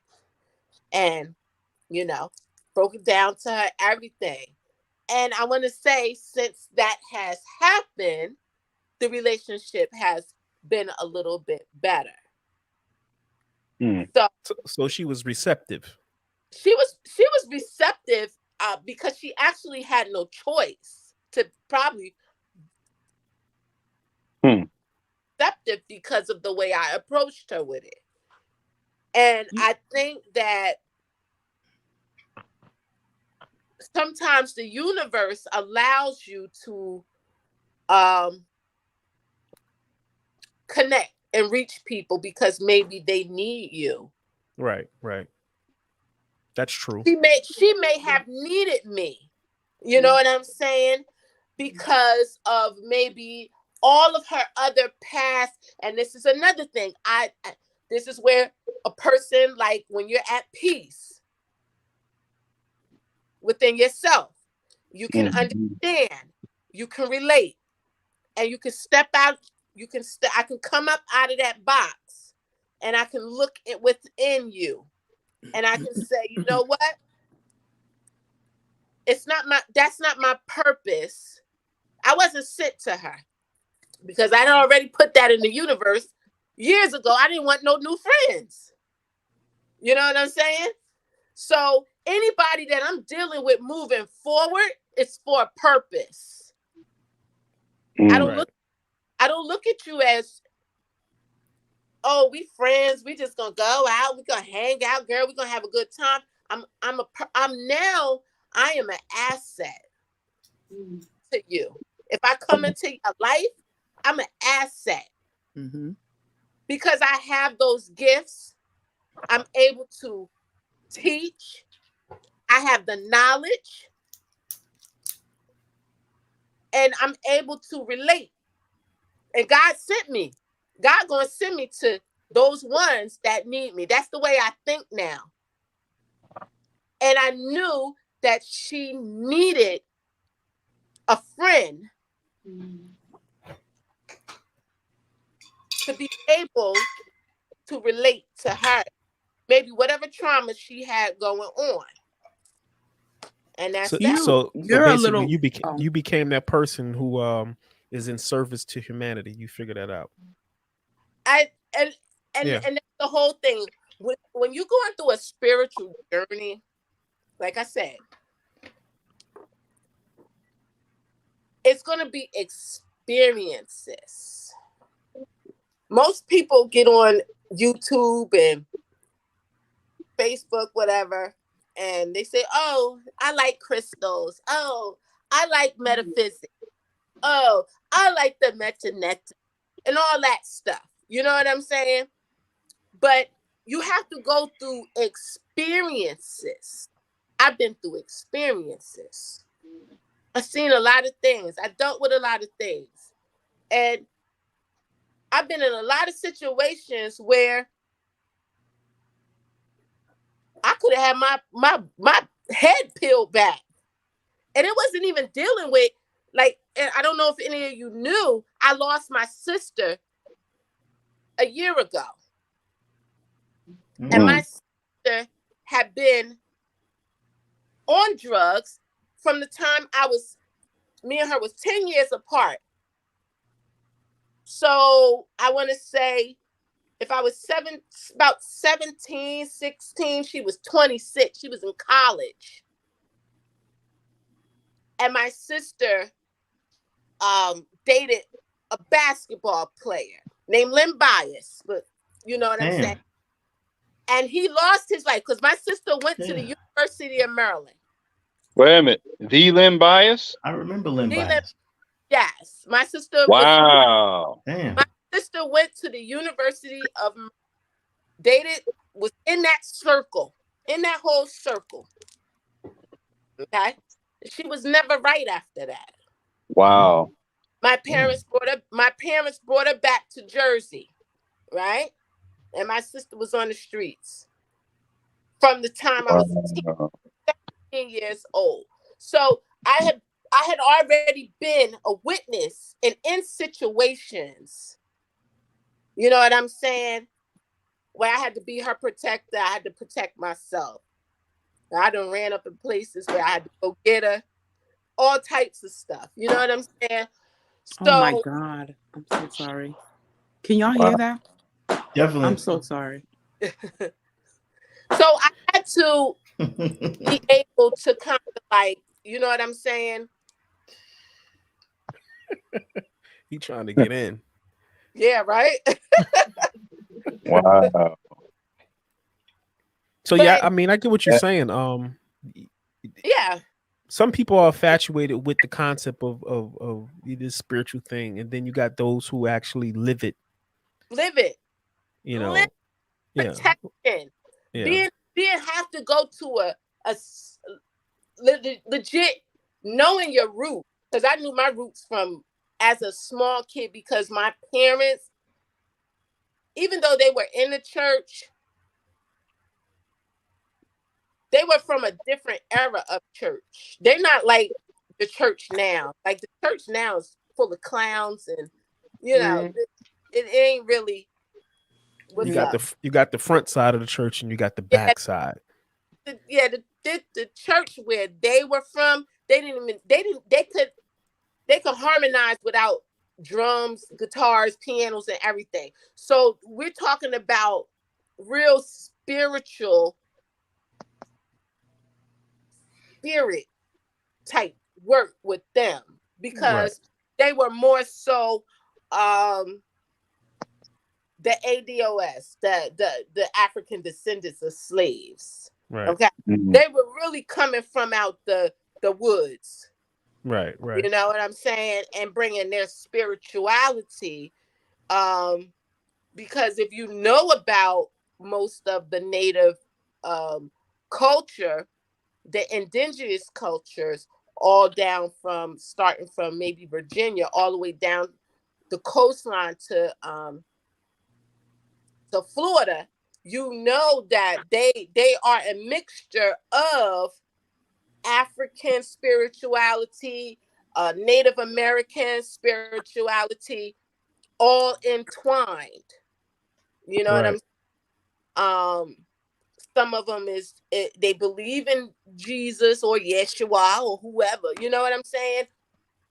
Some of them still believe in root work and spiritual work, you know what I'm saying? So That's the backside of the church, especially in the Yeah. South. You have a lot of people. Yeah. You got to keep in mind the whole in a lot of cases, the whole concept of Jesus and all that was used to keep things in a certain balance and not cause too many disturbances. But in behind all of that, we know what went on and how people got down. So yeah, that's a lot of traditions. In order for certain waves of life to survive, they assimilated in just to keep the man off their ass. So I get that, but they were still doing the work. They were still doing the work. So, but yeah, that's definitely definitely a thing. I wanted to ask a question. Do you guys think source or God is male or female? Wow. Neither. Neither. Yeah. Yep. Neither. It's not male or We've been female. programmed to say he. We've been programmed to say he. I That's know I've right. been programmed. That's I've been right. programmed to say he. Oh. But once I really embraced spirituality, I don't think I stopped putting a label to it. Mhm. So is it safe to call it it? Yeah. But that's good too. Would you say it? would you say neither or would you say both? That's crazy too. What? I said neither, but Kim said both. But that makes sense though. I I wouldn't it's say both. both. I think it's both because I see myself as being a goddess. Right. God. I'm not going to say God, but right. I look at myself as that because I can bear life. Number one, that's number one. I can bring forth life, and I can take it. Yeah, but scientifically, that's not. That could be done in a test tube. Now it could with modern day medicine. Right. That's but it. Yeah. How about it? I am that I am. It just is. Yeah. So is it okay to Yeah, say it? Yeah. Yeah, I'd say it. Because I mean, organically, we say it is raining outside, or it is sunny. Damn, you killed. Yeah. Yep. Yeah. But then we also have mother. We also have what? Mother Nature. It is hot. Mm-hmm. I don't know. I don't know if I can agree with that. I mean, I think when we're referencing to God is within you. I'm gonna have to agree with Kim. Okay, so let me clarify it a little bit. Because Kim, you're right. God manifested in the physical realm, then you guys would be right. Make sense? Yeah. Now we're talking about source. The only time we start personalizing source based on, let's say, duality or opposites, that's only in the physical realm. 11. But when we're talking about source as a whole, in a lot of ancient books, they've referred to as the all encompassing of everything, the totality of everything. But as it manifests down into physicality to have this human experience, then we can get into, the gender and this and that. But when you transcend all of that, like when people take mushrooms and have these psychedelic experiences, they'd be like, I was connected to everything.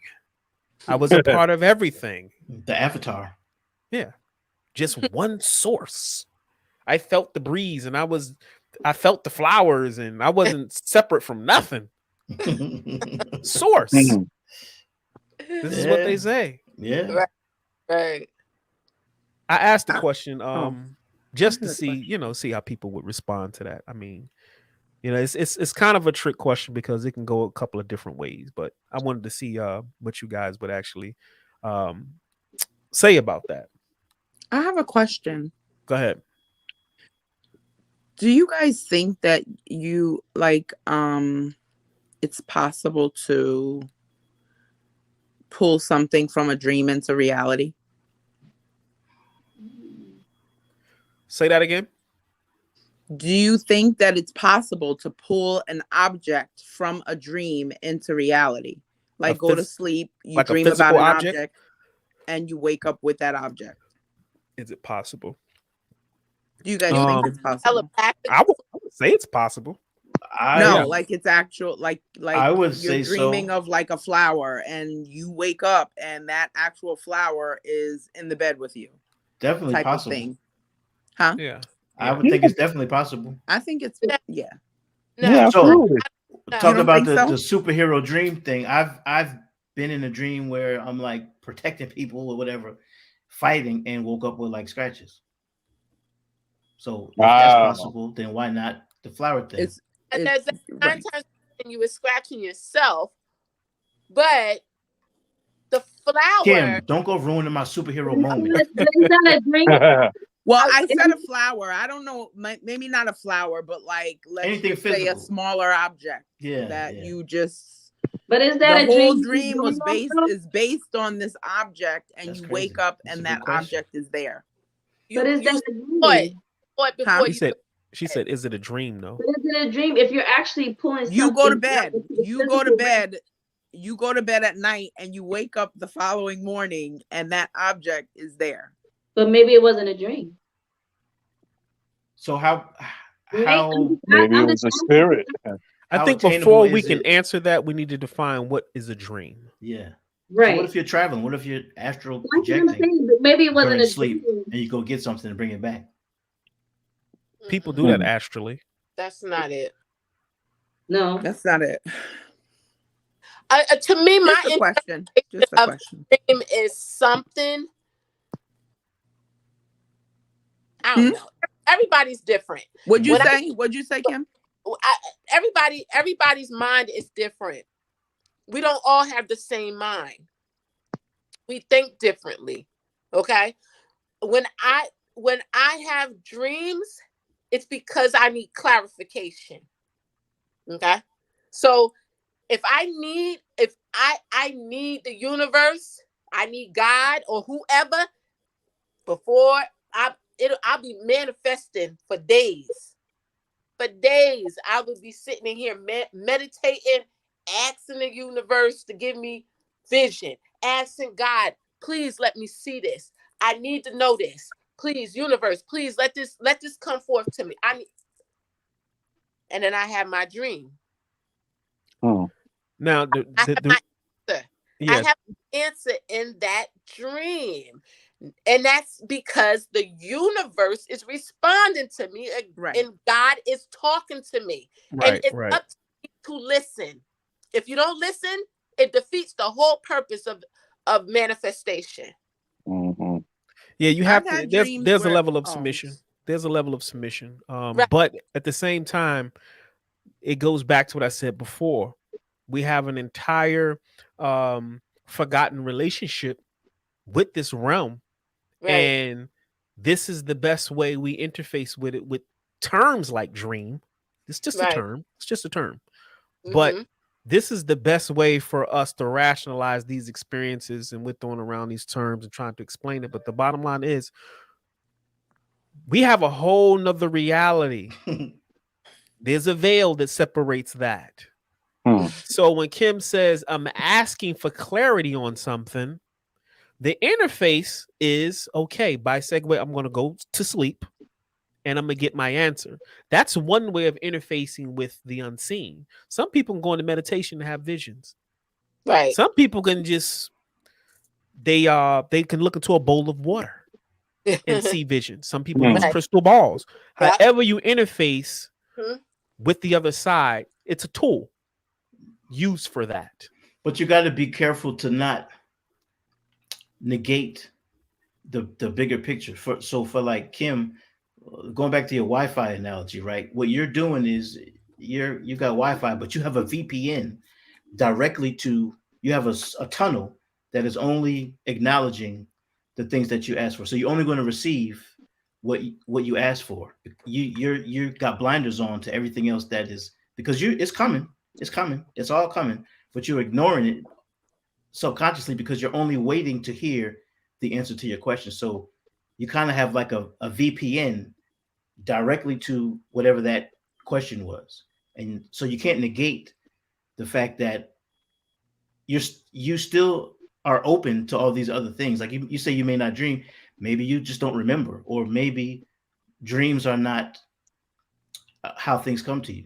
So you know, I think with Kim, that I think Kim is what made me say maybe spirit communicates with you, or the universe will communicate with you in a way that, like, you know, like, because me, when I dream, usually it's for somebody else, like other people, like, Right. you know what I'm saying? Like, so maybe she doesn't dream, and because if she could hear her heartbeat and, you know, hear her blood running through her, you know what I'm saying? Like, maybe, and when she does actually dream, it's like, that's what I'm saying. That's what I'm saying. Like, exactly. Maybe she doesn't, but when she does, that is her reception. So, but she has learned, or innately she's programmed herself to just not dream, because her dreams are how she receives her answers. Oh, I get what you're saying. So anything else would just cloud and clutter.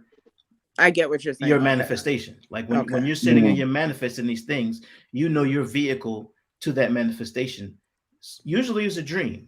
So if you have other dreams, they're going to cloud and, you know, get everything all mixed up. So your dreams are specifically to connect you with that manifestation. So your dreams are few and far between, but that doesn't mean that, you know, somebody else might dream more. Also, to your point, health.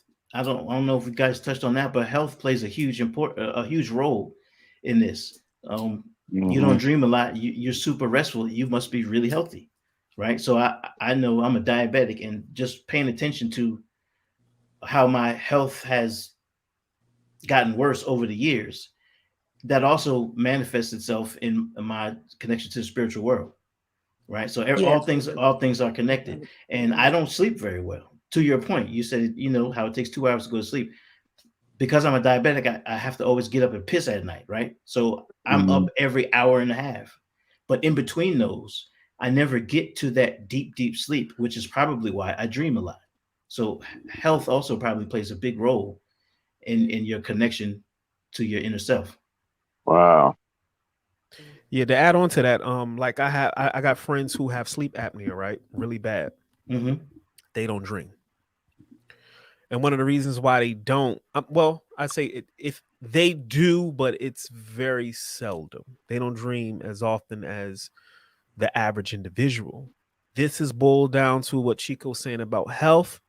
There's different phases in the sleep process. Like you have the theta, you have the delta, and depending on how far you can go in your process of resting, is going to dictate what you're able to do. Yeah. Some people say they went to sleep, but they're not even resting because they can't even get to that state. Some people could get to that state. And when you are resting, you're typically not dreaming. Your astral body is traveling. Exactly. Always. But you don't have a recollection of that because you're not aware. You're not having a astral projection experience where you are leaving consciously and you're aware of the entire process and experience as you travel. But your astral body is disconnected from this and going and you know, doing what it's doing, whether you are aware of it or not. That is happening. That's what you have to be super in tune to get to that point. Well, right. To control getting to that point. And it's always bringing information back. And sometimes things occur in our waking state, and it runs, it can run into something you've brought back from the astral plane, and you don't even really know how you got the information because you didn't do anything formally that you can remember how you got or arrived at that particular point of knowing something.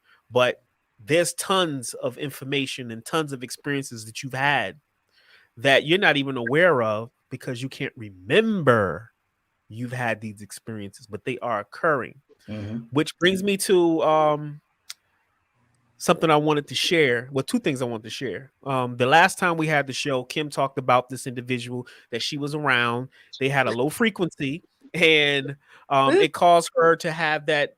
We talked about the sleep paralysis thing, or the witch riding your back thing, and you was explaining how you had been in the presence of somebody with a very low frequency, and that kind of rubbed off on you and caused you to have some disturbances in that area of that sleep paralysis thing, and you knew spiritually from what you have been taught how to deal with that and how to mediate that. You said you were prepared next time that came, and you knew what to do, and you knew why you were being attacked because of who you had been around. You might want to go back and watch that show, but yeah, you shared that. But funny thing, after that show, I was around someone and very low frequency.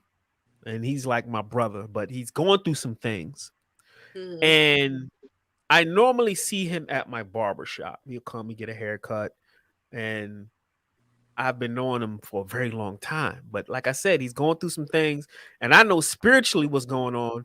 But like you said, how do you have a conversation with somebody who won't really receive it well? But we've had that conversation, me and him, since then.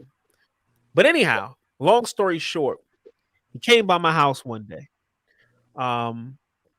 and sat for maybe like an hour, talking, chat, whatever. He leaves. Now, keep in mind, I'm a very spiritual aware person. So people don't come to my home. I don't have visitors. Right. If somebody shows up at my door, I'm probably going to answer the door or go to the door in a somewhat preparedness manner, because people just won't come to my door, especially not without me not knowing that they are coming. But nobody comes. But anyway, he leaves that very night. And keep in mind, I don't have these issues. I had these issues in my adolescence. I've cultivated myself enough to protect my energy, and I know exactly what to do to mediate things like this. That night, I go to sleep, and it's an astral experience. I'm not going to get into all the details of who I encountered and what I saw. But there was a concentrated effort to trap me, right? Here's the thing.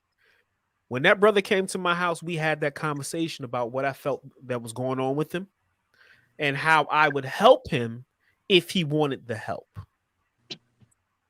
When I mentioned that I was going to help him, someone or something did not like that. Right. So I became the target. I became the target. And sure enough, that night, it went down. And long story short, I was laying in my bed, and after I saw what I needed to see, encountered who I need to encounter, everything that was going on, because I'm summing it up. I don't want to get too heavy into all of that. I can literally feel an entity. I was sleeping on my my stomach. I can literally feel someone literally sit on my back. And I have like a king size bed, but it has the memory, the foam. It's like sleeping on a cloud. I can feel the indenture of the feet and the hands pushed down into the bed. Wow. And I knew that there was someone there holding me down, literally like, you're not moving. So when this occurred, I literally knew that someone was there. It's like, what the hell? So then I keep an orgone pendant always on my presence. I don't know if you guys can see that. Orgone pendants are designed to neutralize EMF, electrical short radio wave or electrical frequencies from devices, and it also has black tourmaline in it, which at the front of it, it has sacred geometry. What it does is it basically keeps things from attaching to my aura field. It neutralizes them and grounds it. Kind of keeps, it's like a shield. Never take this thing off, ever. Keep it on. That night, I'm having this experience, and whatever it was like, nigga, you ain't moving. And I can feel it, you know, just kind of sitting like this, sitting on me. And I said to it literally, I said, you have no power here, so be gone. And when I said that, I literally saw this pendant falling. And as it's falling, I'm reaching out to try to catch it.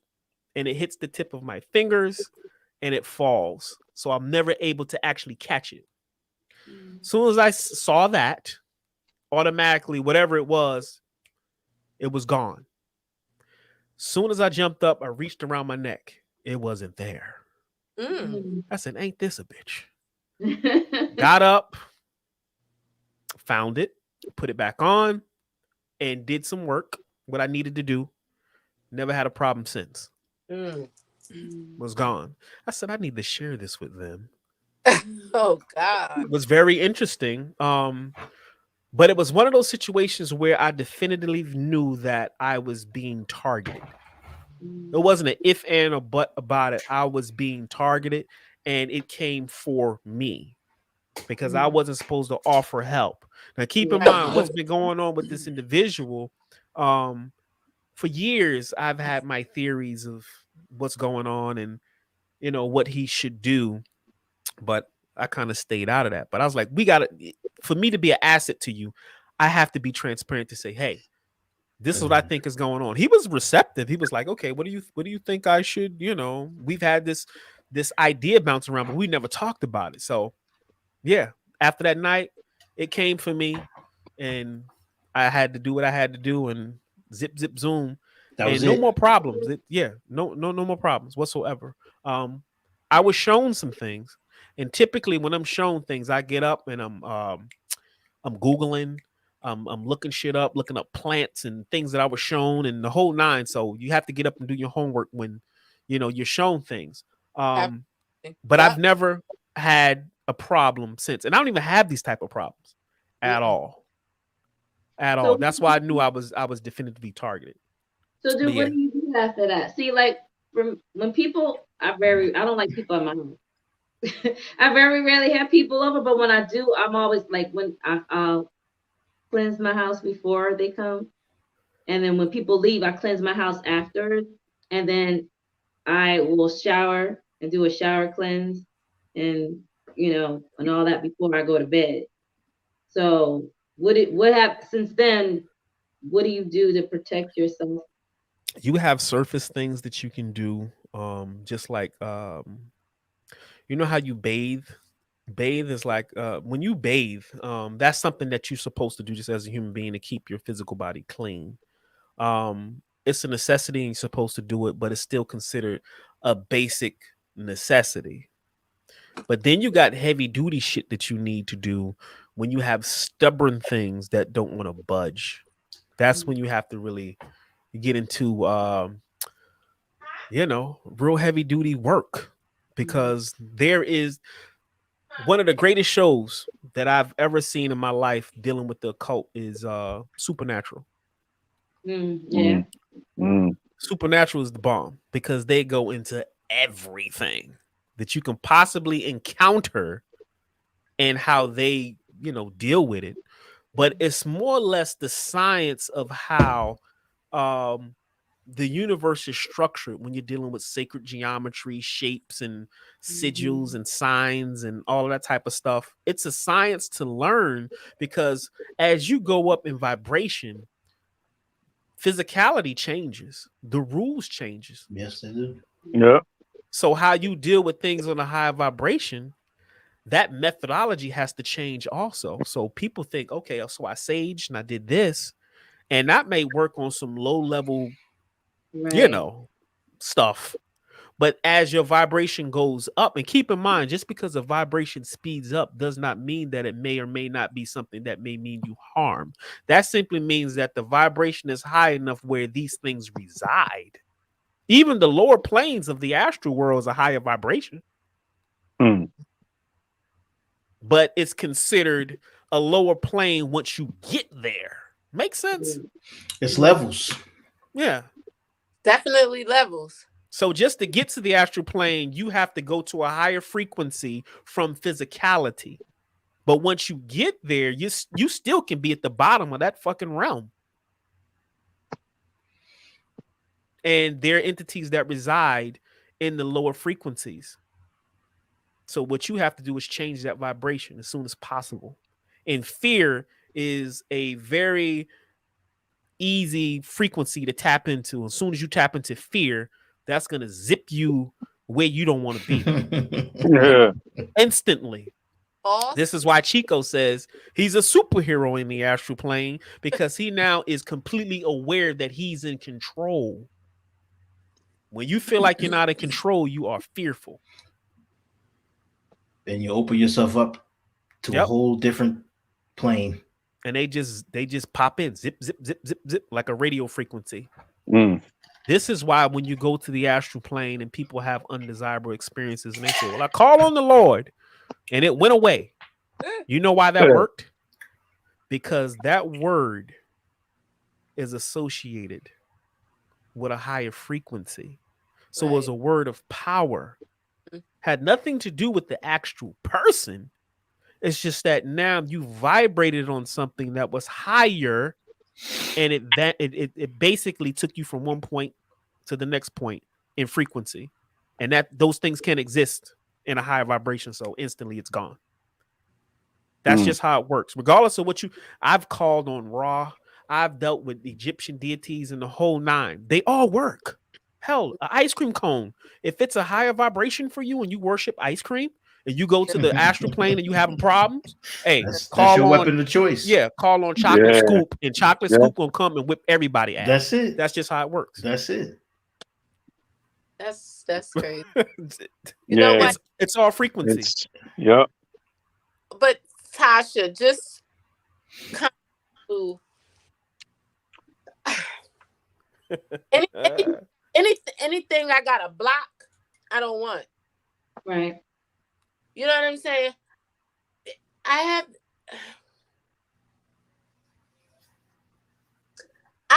have never welcomed anybody in my space that I know I had to purge them or clean them afterwards. Right. Because I knew they were no good for me. You know what I'm saying? When you have that feeling, okay, I don't have nobody come to my house. Yeah. I'm just gonna be straight up honest with you. My girlfriend was here. Christine was here 5 weeks ago. She came, stayed with me a night. She probably was the probably third female of my friends that I call my sisters. I don't even call them my friends no more. They sisters. Right. That was in my house probably since COVID. I may have had between the three of my main girlfriends in my house since COVID. Like, since we feel safe now to kind of, whatever. Other than that, I don't let nobody else in my house at all. Because if my house is already cleansed, you know what I'm saying? Yeah. Already prepped. My house already has the necessary defenses that anything that crossed my threshold, you ain't gonna even come.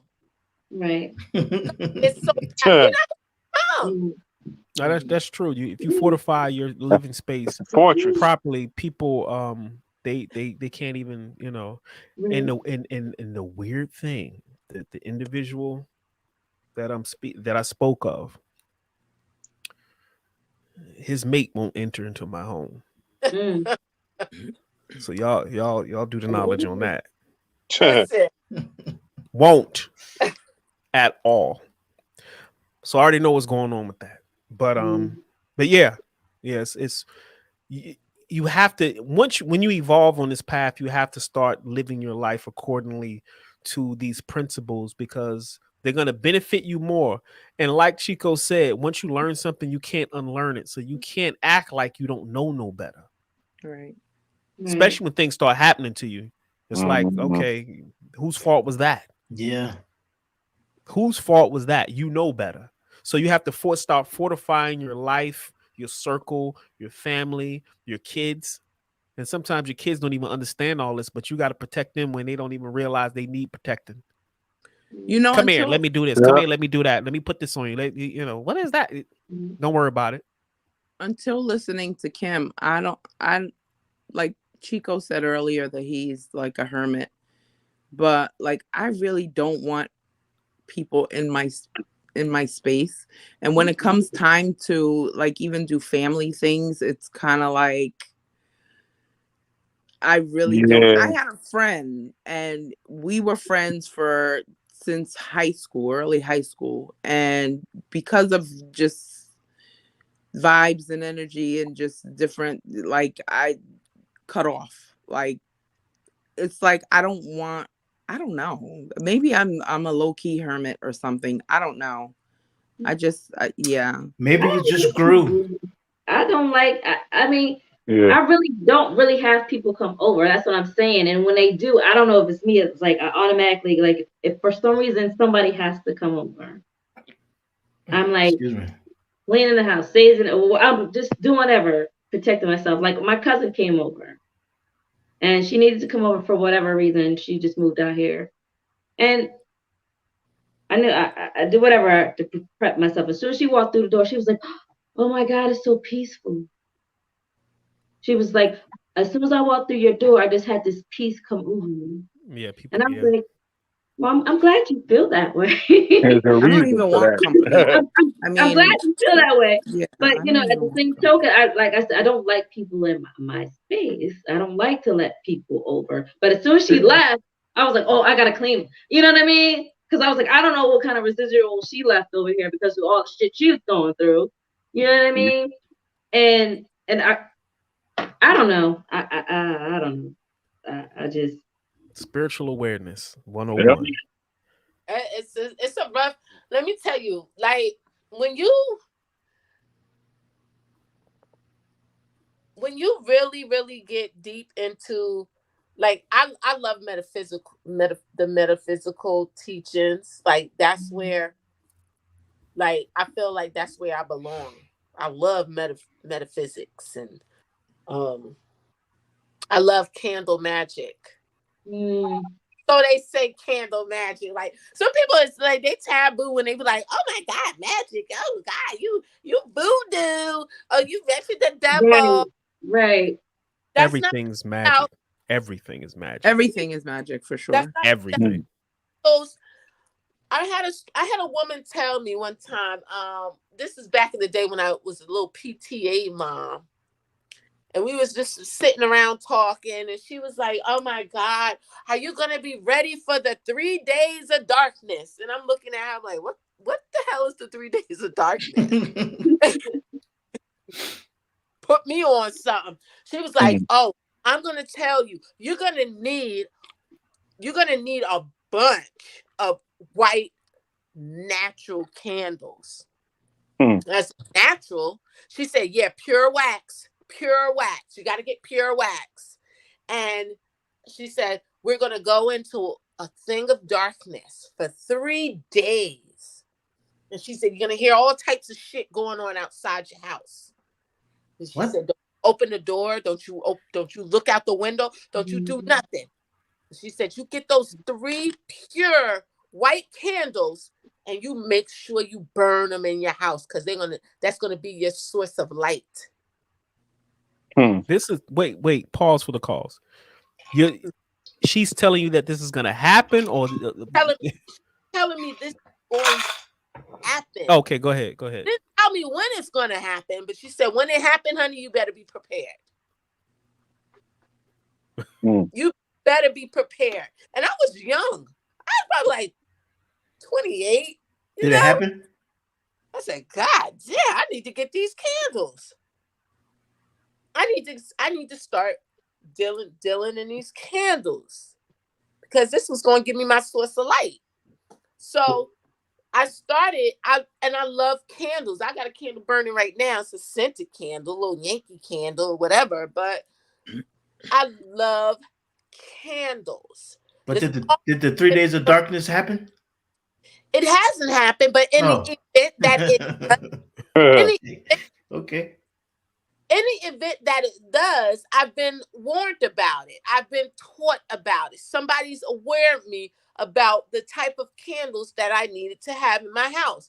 And I always make sure moving forward from when she told me that, whether it was a little tea light, whether it was whatever, I always made sure that I always had white candles, just candles in my house, period.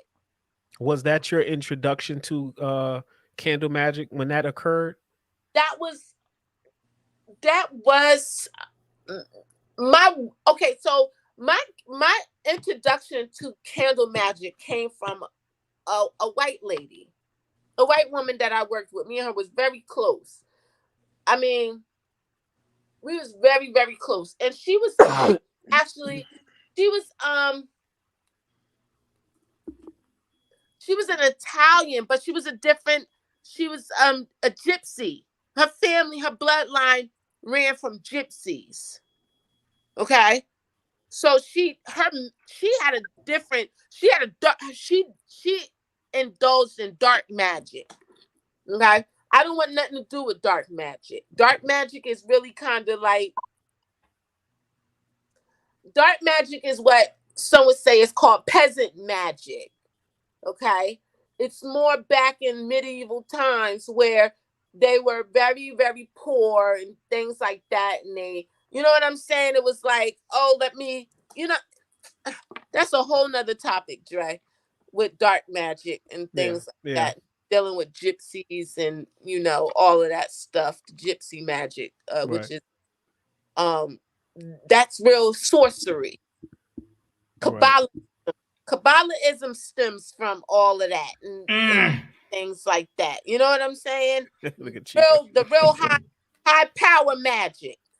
Okay. Right. So anyway. So let me ask y'all a question. Do y'all ever find that some of the things that you practice just being yourself, and then you later come to find out that, I was supposed to be doing this, like cleanses? I'll give you an example. Since 1991, literally, I've only worn frankincense and myrrh. I remember you saying that on the last show. Yeah. And then when I get up in the morning, not even knowing that I was performing a ritual, I light an incense with me in the bathroom when I get ready in the morning, take a shower and all that stuff. So do you guys ever find that you do some of these things innately and then later find out through your research and studying and on your journey that this is something that you should have been doing anyway, but you've just been doing it automatically? Mm-hmm. Yes. Yep. Yeah, it becomes. Go ahead. Nothing wrong with rituals. It's people think that when you talk, it's weird that people think, when you talk about rituals, it's it's voodoo. But they don't understand, like, even when you're praying, a brainwash. That's because your prayers, brainwashed. Your prayers in church are just spells, right? So, yeah, we just put labels on shit and get scared of it, but it's all the same thing. Yeah, right. Yeah. That's why I said that life as we know it is magical in essence. It's just that I'm not gonna say it's sad, but you have certain people in high places who utilize a high level of magic to pretty much run this this thing that they got going on. Mm-hmm. So we need to understand that fortifying your life by being conscious of even just our language and the words we use are magical, and people don't realize that There's power in all of that. And Yeah. people are doing a lot of things by default and putting themselves in harm's way by default. This is why ignorance of a lot of things, like, and Chico probably can co-sign this, that a lot of stuff that came across my spiritual desk, I never turned away. I didn't have to practice it, but I definitely was going to learn as much as I could about it. And this goes back to my family, because my aunts and them would talk about things that were done in my family to certain family members magically with roots and things like that. And in hindsight, with me, my philosophy that I adopted was learn everything that I can get my hands on, because I will be well equipped going into any situation. Because I feel like if traps are set for you and you can't recognize it, it is what it is. Done. You done. Right. You It done. is what it is. That happened on like every step of your journey. So, for example, masonry, right? Freemasonry. Yeah. Again, from early, we used to sit at Miss Butler's house and we studied and we built and, you know, thought we knew everything we could know. But once I was maybe 20, and I went in early too, 23, 22, something like that. Man, I had an opportunity. To go to a white lodge. Right. And I unlearned everything. I went in blind simply because I knew what I read. I knew what I studied. I know what I know, but I wanted to see what was the big secret. Like, you know what I'm saying? Like, what are they hiding? And what is so big about, Prince Hall and then Free and Accepted? What is the difference? So I had an opportunity and I went in, but I went in as if I knew nothing. Right. So you talk about traps. There were certain things that were happening that I was like, oh, I read about this. Okay. So, but I went in ignorant to a degree, right? But then I was prepared for the things that were to come. So you have to study everything. Study everything. That's true. Yeah. That's true. I was fortunate that when I took that journey, I went in under a Kemetic foundation, like that's sweet. Right. And it was an experience that I was fortunate. And I'm not gonna say I was fortunate. That I was supposed to go through that. I went, and when I took that journey, it was all based on Kemetic sciences. We didn't use a biblios. We had the Book of Light, or the Book of the Dead, coming forth by day. So I had an opportunity to get some things from an ancestry perspective. So when dealing with the craft from a European perspective, it was like, that's child's play. Exactly. Yeah. That's child's play. Yeah. But I understand why it's intriguing to a lot of people, because like you said, what's the big secret? Yeah. Everybody wants to know what the big secret is. Yeah. Right. I actually got the secret before I got anything else. But I had elders who vouched for me, who said, they just basically one day is like, look, come here, because they observed me. You're one of those students that I had a burning desire to want to know. I don't give a fuck what it was. I'm gonna be at you. Yep. That's why I tell people, if you have enlightened personalities in your presence, or family members, or whomever, who can impart knowledge and wisdom, get it. You won't always have that opportunity. I tell people that are close to me, use me as a resource. This information was given to me. I'm supposed to give it, to who's worthy around me. But you have to have a burning desire to want to know, because people are nosy. People really don't have a real drive to want to know. Right. I was one of those individuals. I was driven. I had to question myself, like, damn, Dre, why you on it like that? And I'm still on it like that. Every day I got to learn something about something.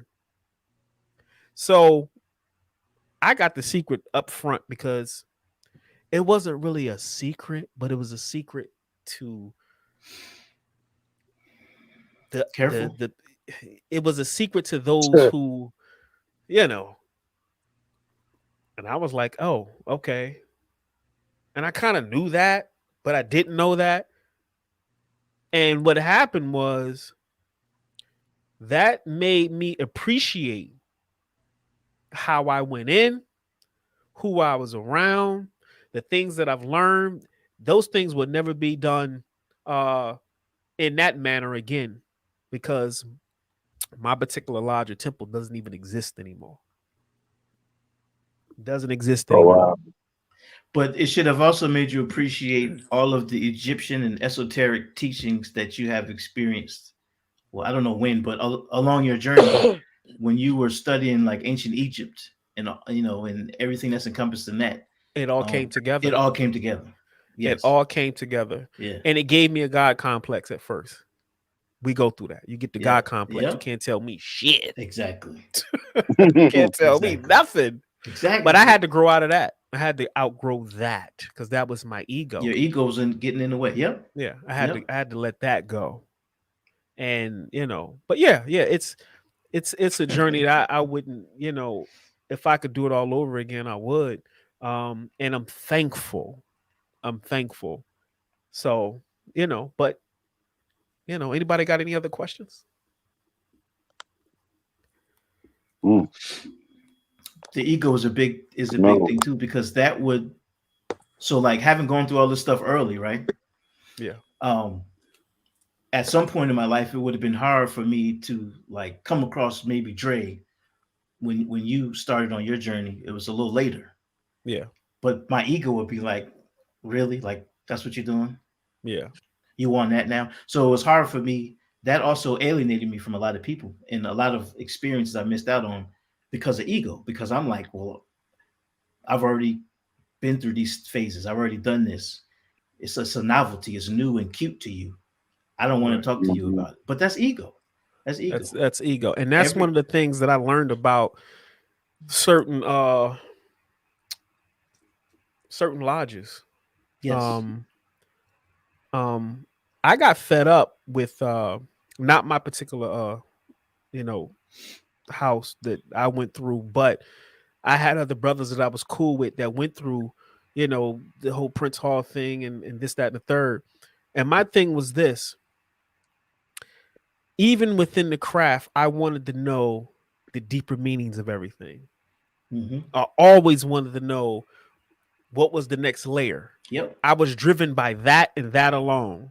All the cute stuff, it was cool in the beginning. You get to look, and we were like fly, because when you go through the Kemetic or the Egyptian thing, that's how we was rocking it. So you get dressed up, you fly. I mean, nobody did it like us. Yeah, but the thing was, I got later. tired of dealing with brothers who I sincerely love, but their egos got so big. Yeah, they wasn't concerned with the spiritual aspect and going forward.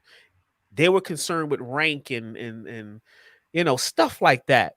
And I asked one of the brothers one day, one of my elders, I was like, how do you change this? Like, how do you fix this? And he was like, it's going to take brothers like yourself to create lodges, and you have to teach differently. Right. You have to be responsible and change it. Right. It has to be changed from the inside. Yep. That's the only way that's going to change. Yep. Because this craft is supposed to transform men back into gods. And that's not just philosophical. Yeah. That's a way of life. We talking diet. We talking breathing. Yep. We talking, getting more control of your mind. We talking meditation. We talking the real shit. Mm-hmm. Everybody is not a lot of these pockets of schools, they're not on that. Right. It's more or less a social thing. Let's be social. Yeah. Let's look good. Right. And there's nothing wrong with that, but it feeds the ego. The only way that's going to change, you're going to have to start your thing, and you're going to have to give it back the way it was given to you. Yeah. We got to go back into teaching in secrecy. We put too much on Front Street. Yeah. We're giving the I'm not going to say the enemy. I use terms like the challenge because they're just a challenge to us. You're giving the challenge calculated blueprints on how you're going to move so they can. It's like a cosmic chess game. Yes, it is. Yeah, it's like a cosmic chess game. So you're giving up your movements here. You got to win at this. Yeah. So, you got to go back into teaching into secrecy, and things have to become secret and sacred like they were before. Right. And for good reason. Everything is not for everybody. Yeah. Right. That's why I said the next phase that we're gonna go through in this thing, it's gonna be a sifting of those who made it past the first wave. Mm-hmm. Okay, don't get too comfortable. Mhm. Like I'm good. You're doing your little dance because the next challenge is gonna be way worse. Believe That's it. Believe it. So we But- got to make it past that. To circle back to your original question, the most difficult part is actually ego for me. Putting ego aside, because once you're able to put ego aside, you're that much more prepared. Oh, Actually- you said you were petty. Yeah, super petty. You I said know. you were petty, Yeah. From a comedic perspective, the ego represented by Set. Set was, I'm pretty sure you guys know the story, but Set and Horus, they represented two faculties of our consciousness. One was the aspiring warrior, the spiritual warrior of the gods. Really, he was a culmination of everybody. Horus was that. He was the spiritual knight, the warrior. His aspirations were to ascend, and his uncle was him, but it was his ego side. And Set and Horus battled to destroy each other. We're talking about two gods here. You got the deeper meaning of it, and then you got the myth. But these people are fighting and trying to destroy each other, and they can't because they're both powerful. But Horus has to go get with mom wisdom to figure out how to deal with his uncle because he can't kill him because they're both powerful. Long story short, his uncle was brought into submission. And in that submission, his uncle was ordered to perform a task for all eternity.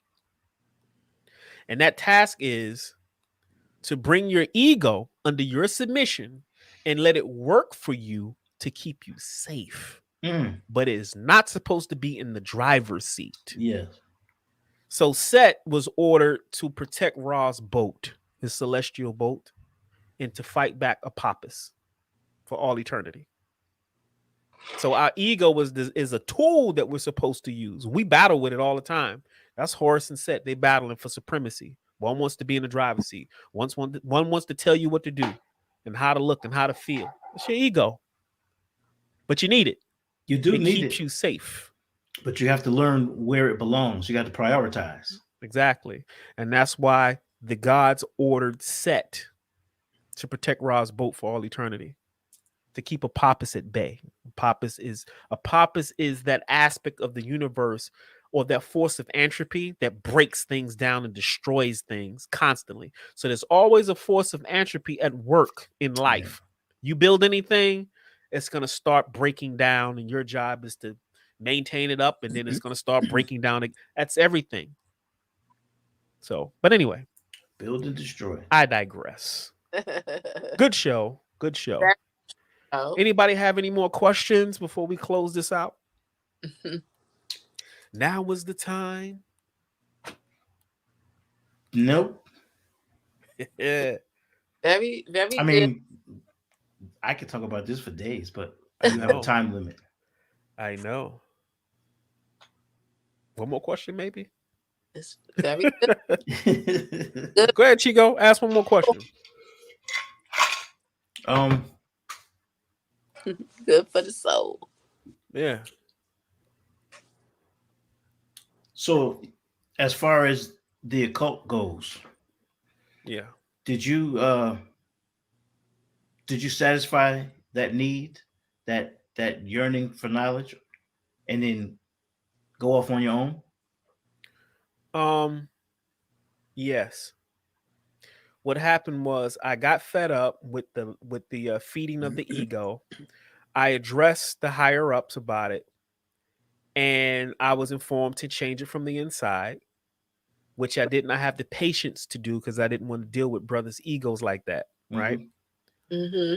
So one day I went to a vegetarian food fair, the Black Vegetarian Society here in Atlanta. They don't even have that anymore. This is like back in the 90s. Wow. And while I'm there was a table set up, and the brother had all of these Egyptian books. It was dope. So of course I gravitated towards the books, so I go over and I'm looking at them. And a lot of the books dealt with Kemetic yoga, Kemetic diet, meditation, how to raise your Kundalini energy. And it was dealing with the higher sciences of Kemetic philosophy. I was like, this is the shit I've been looking for. This is the next phase. Start talking to the brother, and he said, yeah, we got classes, right? So long story short, me and my mate at the time became the first 2 students in the Atlanta chapter for that particular temple. And it started with 3 people here in Atlanta, and then it grew. The guy who's over the particular temple, his name is Sabama, or Dr. Muwada Ashby. You probably have seen his books. He lives in Miami. We started the Atlanta chapter of the House of Heru, or the Perdim Heru. And as it grew, we were like the founding members of this particular house. Really? Sabama, as we call him, came into Atlanta because we had a conference, and I was able to get initiated, got my Kemetic name at the time, and we went through that's when I went through that particular initiation to bring me up to speed far as the science of Kemetic philosophy was concerned. Right. The lodge is going to teach you a lot of symbolism and some stories and things. I was now in the practical element of the science project, and I was happy. And it wasn't easy. Because we're talking, at that time, I was a vegan. I ate mostly raw foods. I had locks then. Like, the whole vibe was different. And this was my spiritual birth into a spiritual way of life on a daily basis. Learned about meditation. I had to learn about yoga. I had to learn about different chakras and how it all tied in Kemetically, and how our ancestry interfaced in this. You hear a lot of this stuff coming out of India and this, like that, and the third. Cute doggy. I was about to say that. I was waiting for you to finish. But yeah, this was the next phase that I was looking for. So I kind of just gravitated away from the craft and went into my next phase, and it was just a beautiful thing, And one thing about that next phase, he always taught us about the ego first before we even enter into, because there's 3 levels to the temple. There's 3 levels. Getting back to the 3 again, but in Kemetic philosophy, those 3 levels of the temple, that first level is where the aspirant or the initiate may go and spend X amount of years just cleaning, just doing the mundane before he's ever even given the chance to go to the next level. And that's all explained while you're going through this process. And of course, I had a speed up version of this, but it all made sense. It made the craft make better sense. Once I learned how our ancestors really laid it out. But see, that's why it's important, like you said earlier, to learn what you can, because you never know when it's going to come in handy. You had to backtrack and be like, oh, okay, well, this connects to this. So every piece of information that you get your hands on, every religion, anything, I just was a consumer of knowledge. Right. You know what that just reminded me of? You guys ever watch Slumdog Millionaire? Yeah. Yeah. How his life just kind of like at the end, that whole game and everything, like he remembered, piecing things. Yeah. So at that stage, I look back on the craft and I had conversation with brothers, and I was like, there's a whole nother level you guys have no idea exist. And it puts all of this in perspective. And the beauty of it is it puts you as a melanated individual in place of all of this. Like, you're an intricate part of it all. Man. That's the big secret. Like, you are all of these things. It's you. Mm-hmm. You're the temple. Yeah. Yeah. You're the one. And I Man. learned that when I got into the deeper spiritual aspects of the craft, and Saberma laid it out great. And then once I graduated, it's like, okay, go out into the world and become a teacher and teach and all of that jazz. And they always used to tell me, like, Ani would be a great teacher because he was always humble. Even if I didn't agree with something, I never caused a problem. I kind of like, okay, I understand that. I'll hold on to that. But I gave my teacher the utmost respect and let him teach. Right. Right. And he appreciated that. But when it was all done, it's like, okay, now go. You go out into the world, and, this is what our ancestry brought you back for. This is what you're supposed to be doing. From that phase, I met my next teacher and my last teacher. I don't know if you guys know Bobby Hemmett, but that's my last occult. He was the occult piece. If you know Bobby Hemmett, he's a occult master. That's who bought all the occult stuff, and it came full circle. Everything came full circle. So where do you think you are now in your journey, in terms of physical being? Right. So do you think you're somewhere in the middle, or do you think you'll leave here a couple more times and ascend to that place you're supposed to be in another physical being?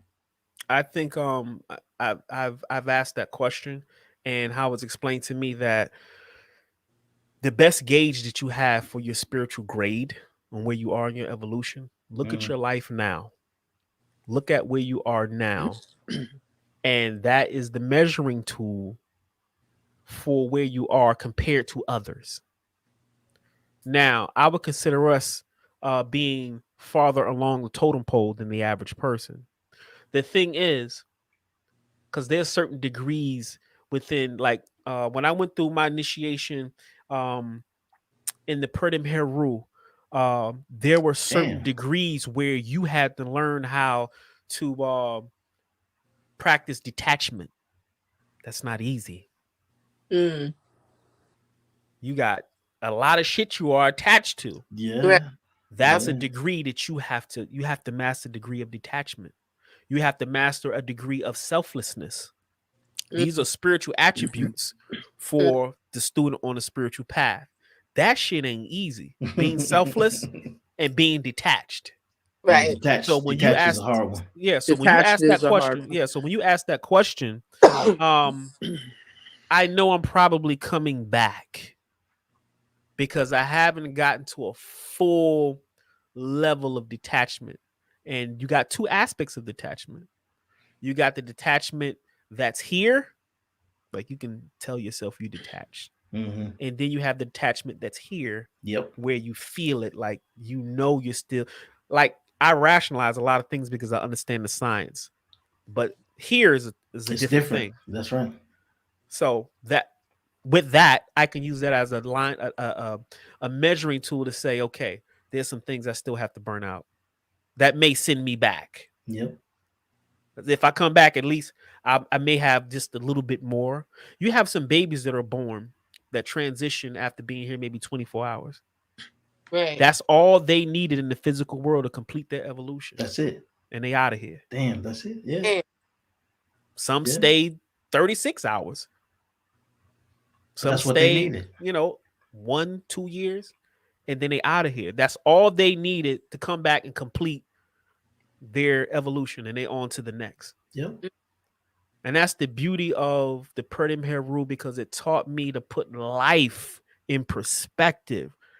Ain't too much I question at all, because it gives you the intricate details of how this shit works, like a big ass machine. And there's no reason to question too much, because people don't understand that past life experiences are dictating or have dictated what you are experiencing now. And what you do now is It's setting gonna the stage for dictate- your that's next right. incarnation. That's A right. lot of people don't know that science. So Right. by default, they go through a bunch of what we consider bullshit. Right. But one thing my teacher told us is like, once you get this science, now you become 100% responsible for every fucking thing. Yeah. Everything you do. Everything. Everything you do. You have no excuse. Yeah. None. Gotta act accordingly. So Yeah, And sometimes that's a heavy burden to bear, man. it is. that's some real shit right That's there. why I would never suggest starting this journey young, Right. because it's heavy. It's heavy. He says that, there's a lot of students who start the journey and then they get sent back into the world. And they go back into the world and they have an even more harder time, because now you've been equipped to a degree of knowing better. And now shit becomes harder because now you know. Mhm. Now it sends you back into the temple to pick up where you left off. And they be back and forth until they burn it out and then they get it. Damn. Yeah. It's a been there. process. Yes, it is. Right. Relationships falter, That- marriages falter, all Oh, sorts of things. They falter. Yeah. that gotta be a rough transition. You know what I'm saying? To keep being thrown back out. It's rough, but it's necessary. Yeah, like I You- would You know how the world be calling you. You Yeah. gotta get back out there and I'm just so happy that whatever battles that I gotta fight, I fight them. right. I fight them. Boom. I move on. And Right. I learn. I Right. learn. I don't have to learn a second and third and fourth and fifth and sixth, seventh, eighth, ninth time. Right. You know? I ain't gonna front. I've been where I had to go a second time. Yeah, that's Man, natural. good. Look, after that, I'm done. Yeah. And boom, I Yeah. keep it moving forward. But see, the beauty in that is Yes. that's the beauty, so you Yeah. have the ability to say, okay, I know I've been here a second time, I'm not going to do it a third, I'm going to move on. Some That's people, right. they just kind of, they got to burn it out and keep, and that's a deep thing, because one of the things my teacher always taught us was that when you came here to experience things. Hmm. Your higher self or your soul is going to compel you to have certain experiences. You can't override that. It's going to eat at you and eat at you and eat at you until you go see about that. Right. Whether it produce pain or pleasure is what you're going to have to deal with, but you gotta go do that Hmm. to get past it. That's why you're here. You can't act like, and some people create self-imposed prisons for themselves because they're fighting against something that's driving them to have a particular experience, and they just won't let that shit go. They just won't. And they're in turmoil. We were in a men's we were having a men's discussion about I think one of the brothers said, he has this urge to step out of his circle with his wife, right? And he said, "Saber, Mom, I'm having these experiences of wanting to step outside of that circle and have a different experience other than my wife." Mhm. Saber Mom says, "Look, I'm not here to tell you to do that. I'm not even here to tell you not to do it. I'm here to tell you that whatever it is, as far as your higher self, is compelling you to have a particular experience. Now, if you decide to do that, it's either going to produce something that's pleasurable or painful. You got to get to that point. And whatever that is, you learn and you move on. But you have to have an experience to graduate.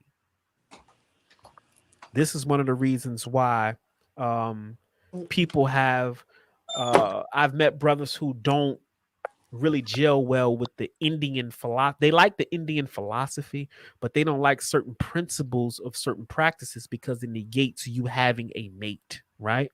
Yeah. They say that's not African. You can't become whole without having a mate physically. It's like two halves to a whole. As an African, we understood that principle spiritually. Yeah. Any sciences that promotes that not being a thing is not holistic in nature. Kind of like nuns and priests. Yeah. And it creates a perversion. When you suppress that, it creates a perversion. Yeah. As we know to be true. Exactly. That's a byproduct of that. Yes, it is. But anyway. Okay. Any more questions? We might have to have a part 4, man. A part Is it a part 4? The Urban Spiritual Journey, man, has been such a well received group of shows. That's why I kept them going. And yeah, man, it's people see them and it's like things that people feel within their being, but they don't really have a Saban Ma always talked about having good association. Right. On a spiritual journey, like you said, it's lonely. He said good association is a necessity that you need on your travel, because you're just now associating with people that are on the journey with you. You're still taking that journey by yourself, but you're associating with people who are experiencing the same thing. So good association is very important when you start that spiritual journey and you're on it, because it's definitely one and alone. It really is, man. And if I didn't have one other person along this whole journey, I probably would have been crazy. I probably would have been like, not crazy, but because I talked to homeless people, like, sometime on the street, especially when I was like DJing out late at night. I would pack up everything and I would just talk to them. And they're not crazy, but I'm pretty sure had I not had someone to talk to like that, I would have been right there with them. I'm sorry, and happy. Right. Where's Tasha at? She talking about, yes, we need a part 4. She just jumped off. Now she's typing. Right. I thought I need a part 4. What else she say? I want to talk about spiritual signs and being aware of them. Right. Yes. I was going to say, to what Tasha said, especially like the gifts, like what, and, oh, never mind. Well, it's not always easy to be aware of. Yeah, we'll that's something we can definitely entertain. I'm like Cheek, man. I can talk for hours. I love just it's hardwired into me. So this is just a part of my being, and those spiritual I can go for a long time. A very long time. And I love to learn. Like, that's what when I'm learning, I ain't talking.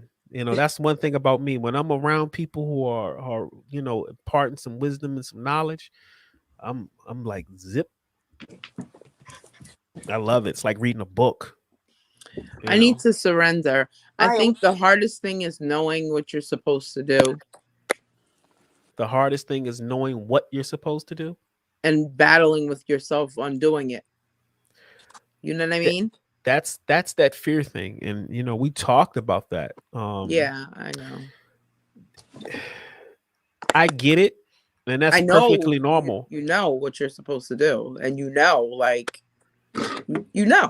it's just, I think in your case and in Tasha's case, I think you guys are fearful of how powerful you are. Yep. I think that's what that is. For me, the funny thing is not really not really. I think it's just the whole.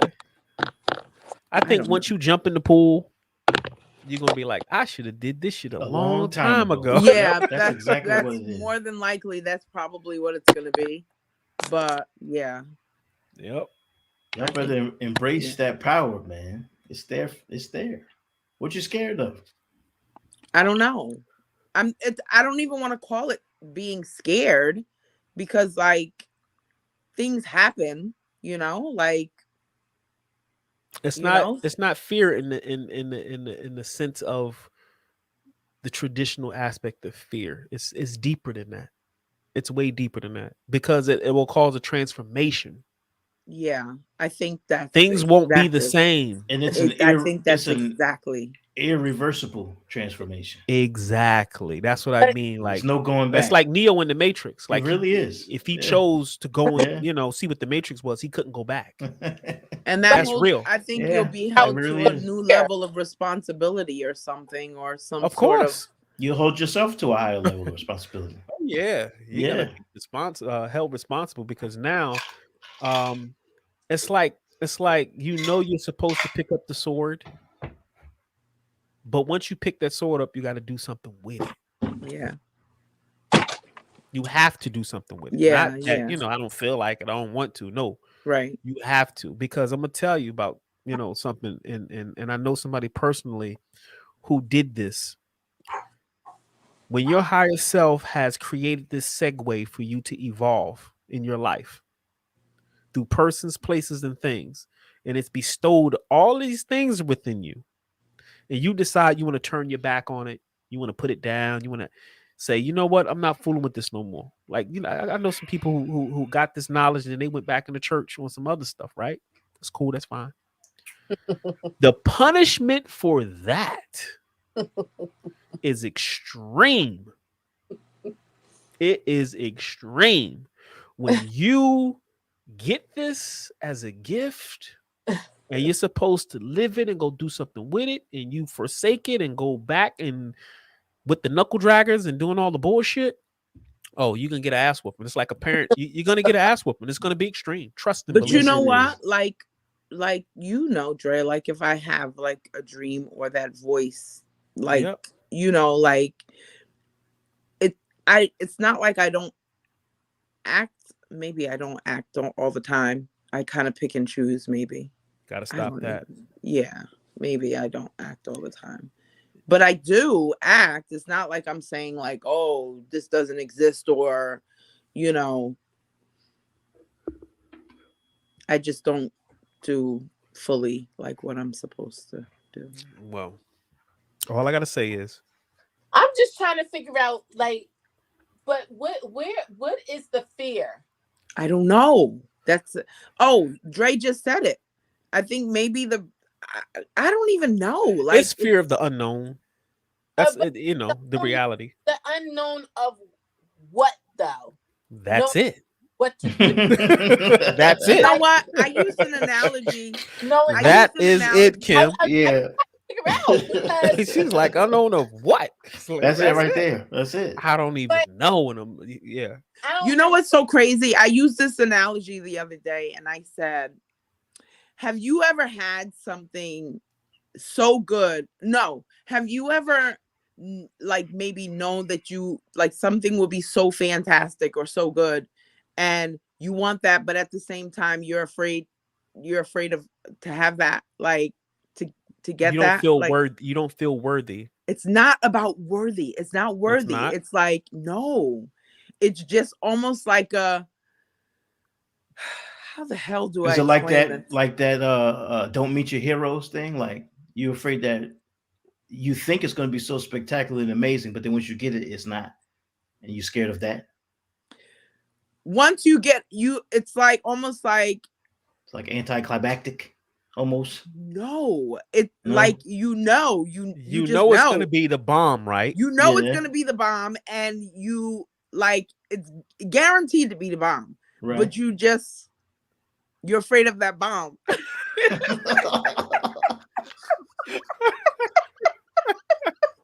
Oh my God. Okay. To be honest with you, I don't know where it's at. What's the bomb? And I don't know any of that. But If you're I don't afraid, know, Kim. I if you're really don't. afraid of it, then there's a reason to be afraid of it. You know what? Because I think a lot of I there's haven't. a reason to be afraid of it. That's just the truth. Because I'm trying to think if I ever been afraid of something. Damn. Because it's not even like it's not like I remember being a kid and astral projecting and like walking through the house and like in and out my parents' room and you know my grandmother's room and all of these things. And even like what Dre was saying, like turning the lights off, like till this day, like I have to have like a light on. My TV's on, you know, but I turn the volume down just so it can be some like sort of, because I always had this thing, like when I was a kid, I couldn't be in the dark because I always felt like as soon as the lights went off, somebody walks right up on me, like close enough to where it's like they're not touching me, but I can feel their presence. You know, the same thing I felt explained. people pass me and heard them say, you know, things, and just so it's just like when you are spiritually open and you become hyper sensitivity when, like I said, what it is. The external world is so stimulating that those other senses are not able to really take hold of the environment, because they're always in the background. When you turn all the stimuli off, because I know I'm that person. In order for me to get rest and peace, I gotta have something to distract. Huh?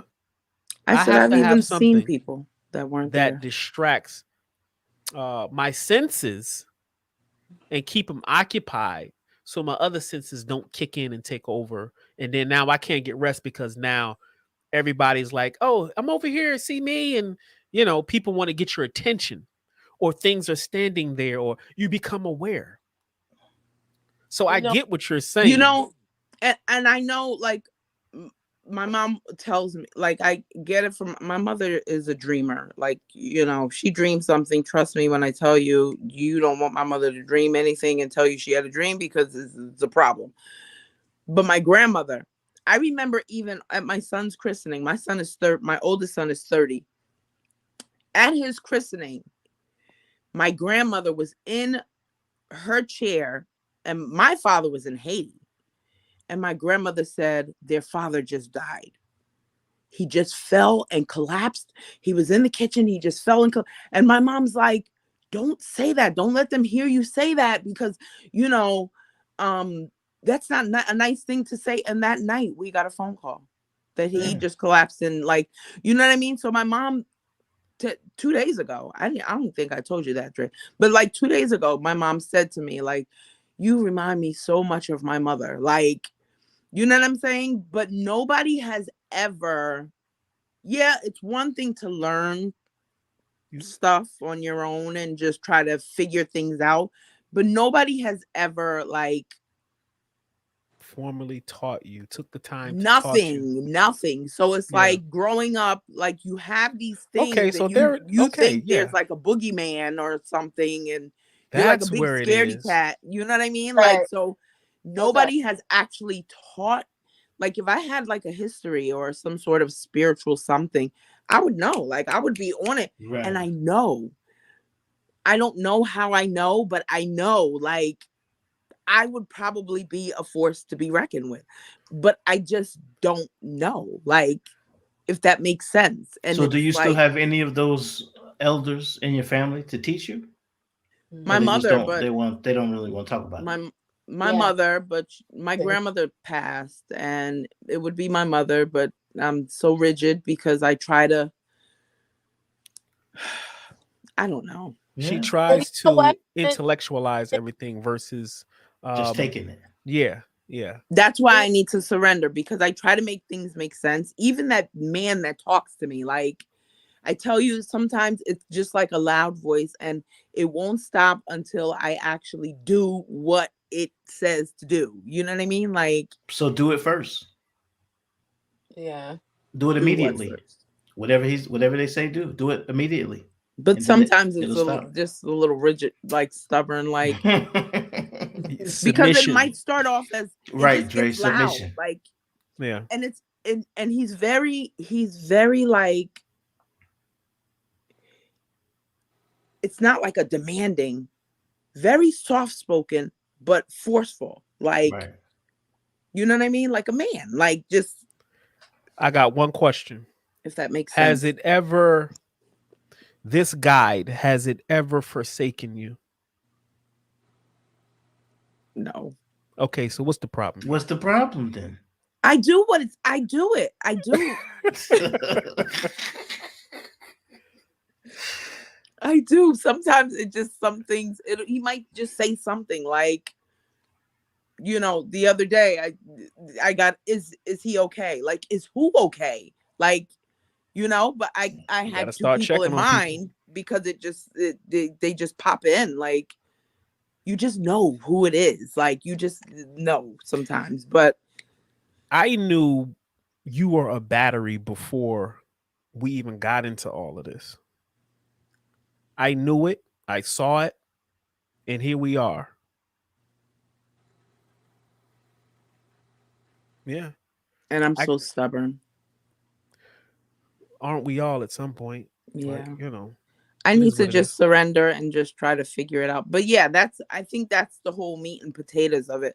Nobody's actually I didn't get like, and imagine my family background. I can tell you some stories looking back, hindsight, Like I said earlier, things that I've heard and seen, like, in the broadcast, like I said earlier, when you have a family that comes from this, if they don't pass it down to the we're kids still formally, live. yeah, we are.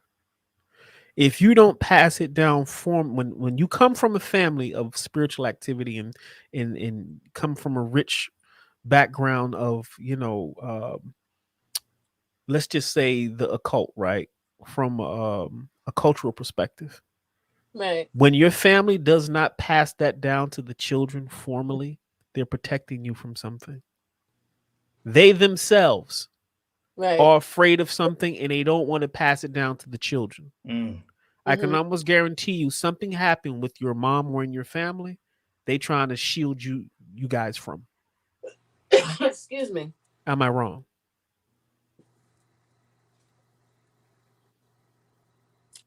I'm more than likely you're not wrong. That's true. Because I remember you singing. Your mom instructed you to not when I really first moved here. Yeah, don't deal with Haitians. Stay away from them. These are your and people. I was like, Ma, that's so prejudice. It makes of you. sense. Like, when I first moved here from New Jersey, my mother said, whatever you do not fool with the Haitians. And I'm like, but you're Haitian. Like, how do you say that? She's like, the Haitians, she said, the Haitians here and the Haitians where you're going are two different breeds. So maybe she's trying to protect you from something. I know that. Well, working in occurred. Miami, I learned that something has occurred in the different family. Breeds, yeah, for sure. Them people are not to be played with. So yeah. So yeah, I guess that's I forgot we were live, but yeah. Yep. But Matt, let's go ahead and who was that popping in here? Oh Lord, she done came back. But you know what, man? It's almost I had to. What you say, Kim? I said those things are better. I had to. Spiritual experiences. Like my mom used to always talk about how my sister used to sleepwalk. Okay.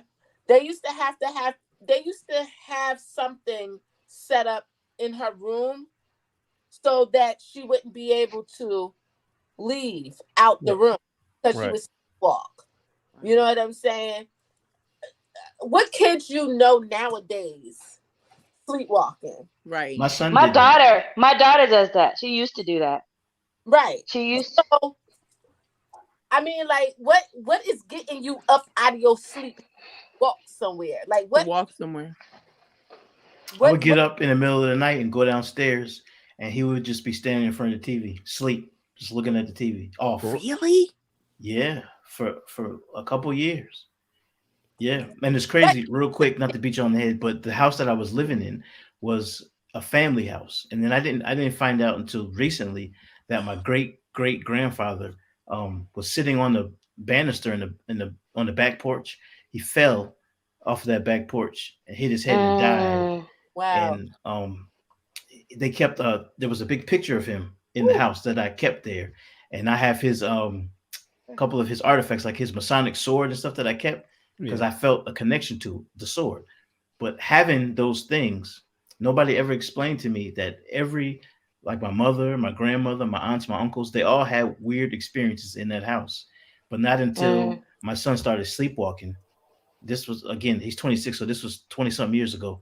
But when I started telling everybody that my son was sleepwalking in the house, they would look at each other like, and I'd be like, what? Like, what the fuck? What's the secret?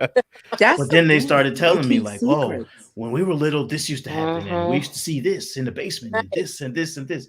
Right. So yeah, it's crazy. The things that aren't revealed to us. And it's those things that actually stunt our growth, because I think if I had a knowledge of certain things, I would be well advanced. I mean, things play out how they're supposed to, but it's just I think right now I just I'm trying to maybe control the narrative. I don't know what I'm trying to do.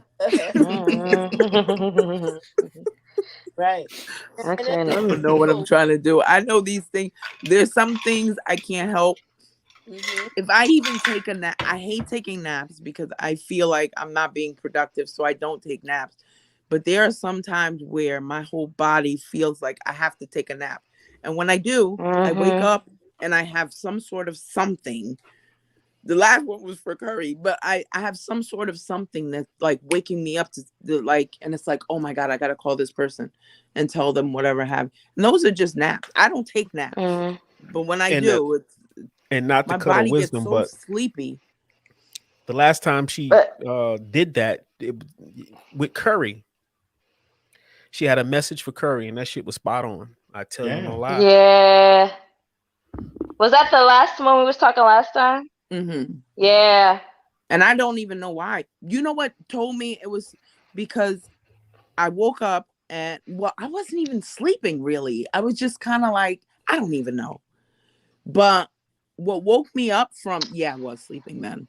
What woke me up was a picture I put up on Instagram, and the same Curry that was in my vision or whatever it was, the phone woke me up from a comment from her, so I knew it was for her. Like, damn, wow. It said Curry commented on your phone, and I was like, damn. So I knew I had to and I almost forgot, but when I said it, she was like, wow, that's funny. Yeah. So yeah. Yeah. But I listen. I do listen. I just try to control the narrative, I think. I don't know. Yeah, you got to get out your own way. Let me go ahead and shut this live down, and then we can. Oh my God, we're on live again. Yeah, I keep forgetting. So yeah, I guess I should go ahead and say I am your brother Mordeeb. Yes. This is another Brainwashed on Heavy show. I enjoyed the show, man. It was very intriguing and in depth and rich, and that's what I was looking for. And I knew you guys would deliver, as well as, like I said, there's certain shows I will not do unless the cast is right. And keep in mind, it's been a minute since we actually did this, and I was like, I'm gonna wait until everything aligns, and then I'll move forward. And if it don't align, then I'll just wait. But everything came together, and we pulled it off again. So it seems like people are asking for another. We'll see. We'll see. But I'm gonna go ahead and roll the outro, and we can chat for a sec behind the okay. I gotta go get the old drink real quick, y'all. All right. I'm gonna see y'all on the side. All right, peace. All right.